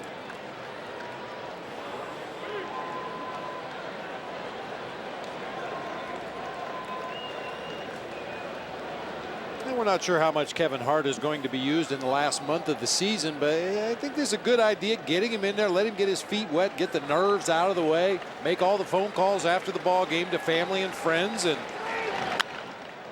I mean, it's apparent that he's got a pitch that can get big league hitters out. That cut fastball is a devastating pitch. Mariano Rivera has lived with that pitch throughout his entire career.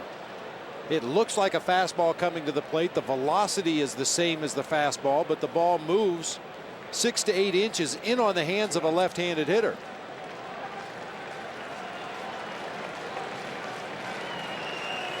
We'll see where Kendall sets up shop for 2-2. He wanted to go with a backdoor slider, and it didn't slide very much. 3-2. He's tried that twice in this sequence, and both times left it up high and away.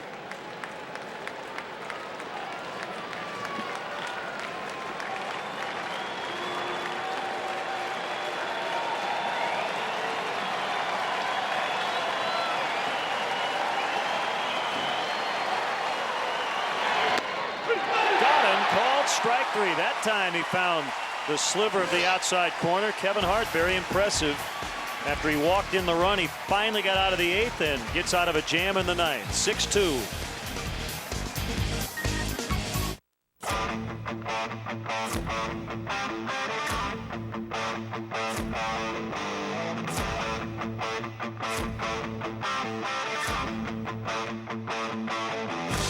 The next generation Nissan Altima.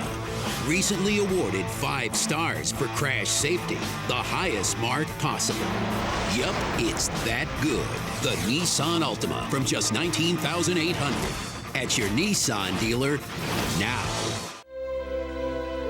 They've stormed beaches and freed countries. They've raised our flag and our hope. They've been called leathernecks. They've been called devil dogs. But above all, they're called Marines. Some days you have to be a superwoman in your 07 Chevy Impala. Unleashing your powers. Protecting the innocent. Or flying the family up, up, and around the way. With a little assistance from your sidekick. And the best coverage in America. And not a hair out of place. The 2007 Chevy Impala. Visit ChevyDriveChicago.com for great offers today. This year, when you can't be at home to watch the Cubs on TV, check out MLB.tv. You can watch every out-of-market game of the season live online, even when you're traveling. And this year, live radio broadcasts are included with a subscription to MLB.tv. For more details, visit Cubs.com, where baseball is always on. Tony Abreu just got called up, and he is playing second base for Jeff Kent. Takashi Saito, in a non-save spot, looks to get the final 3 outs. How about that earned run average? 133, 8 walks in 54 innings with 69 strikeouts. Yeah, hopefully Saito will be one of those closers that does not pitch as effectively in non-save situations. I mean, you better be ready to swing the bat. He's going to be in the strike zone. That long delivery as he faces Mark DeRosa. Mark with 2 hits and 3 tries. A final in Milwaukee. The Brewers beat the Astros 5-3. Carlos Villanueva over Brandon Backey. Francisco Cordero with his 40th save. We mentioned earlier the Cardinals beat the Pirates 6-2. Joel Pinheiro over Matt Morris. Ryan Franklin got his first save. So Milwaukee within 1. Cardinals a game and a half back. And that could also change by another half game when this one ends. If the Cubs don't come back, their lead will be down to a half over the Brewers and 1 over the Cardinals.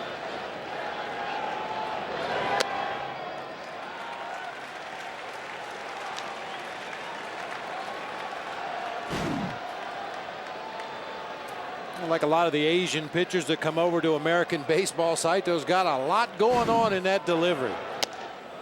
Couple of near pauses in his windup. Anything to throw off the timing of that opposing hitter.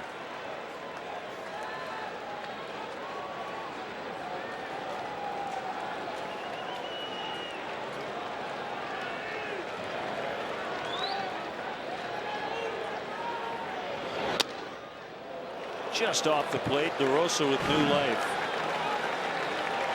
See a little hesitation right there, hands straight up over his head, much like Hideo Nomo. Another little pause when he raises that front leg and then jumps at that hitter.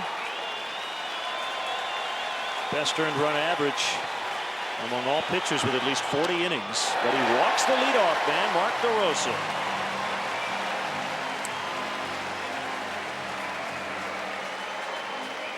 Well, just to tell you how much things can change and how quickly they can change. Not too long ago, less than a week ago, the Cubs had the largest lead in any division in the National League. It was just 2.5, mind you, but remember the Phillies had gotten to within 2 of the Mets. Well, that was stretched out to 5. And if the Cubs cannot come back, there'll be 3 teams within a game. Saito's going to run that over. And that is a double play. The line out and 1-3 and another double play. Man. 2 outs.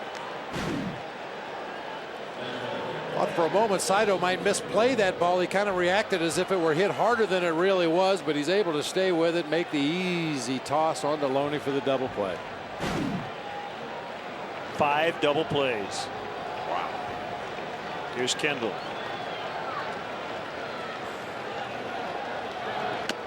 The Mets, by the way, won again tonight for their 5th in a row, 11-7 at Cincinnati, but the Phillies ended their 3-game skid 5-2 at Atlanta.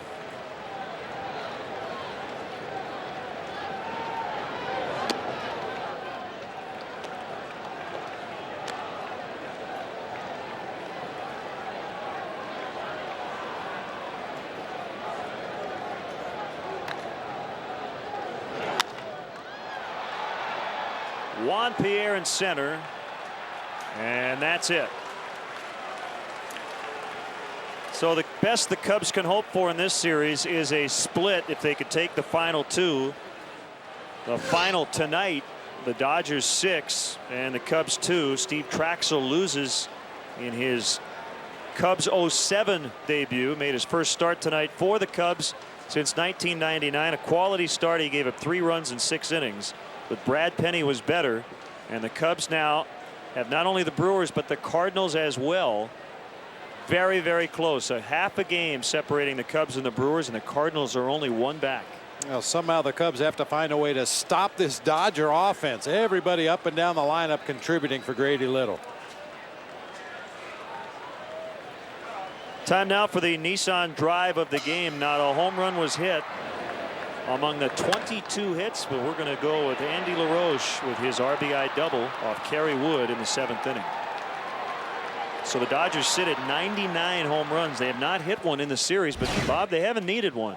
Well, you talked about the speed at the top of their order, and when you get contributions up and down and have guys who can run the bases the way the Dodgers can, they'll find a way to push them across. You just have to pitch them a little bit better, and Cubs pitching staff would like to find that double play mojo that the Dodgers staff has going right now. Special thanks to our producer, Bob.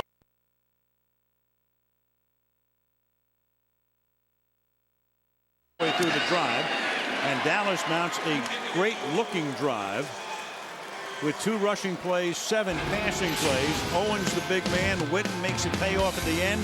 First touchdown of the game. 10-3 Dallas.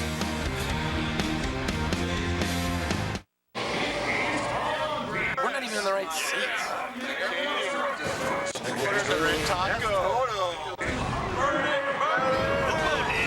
Damn, your old lady's hot. Oh, get up, buddy. Adios. Oh.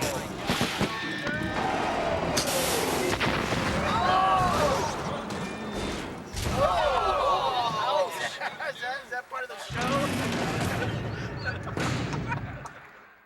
This season, one man will be enforcing the standards of a one-beer league. Commish. Great taste, 96 calories, 3.2 grams of carbs. The yin and the yang. The bada and the bing. Of true light beer. Bingo. Miller Lite, the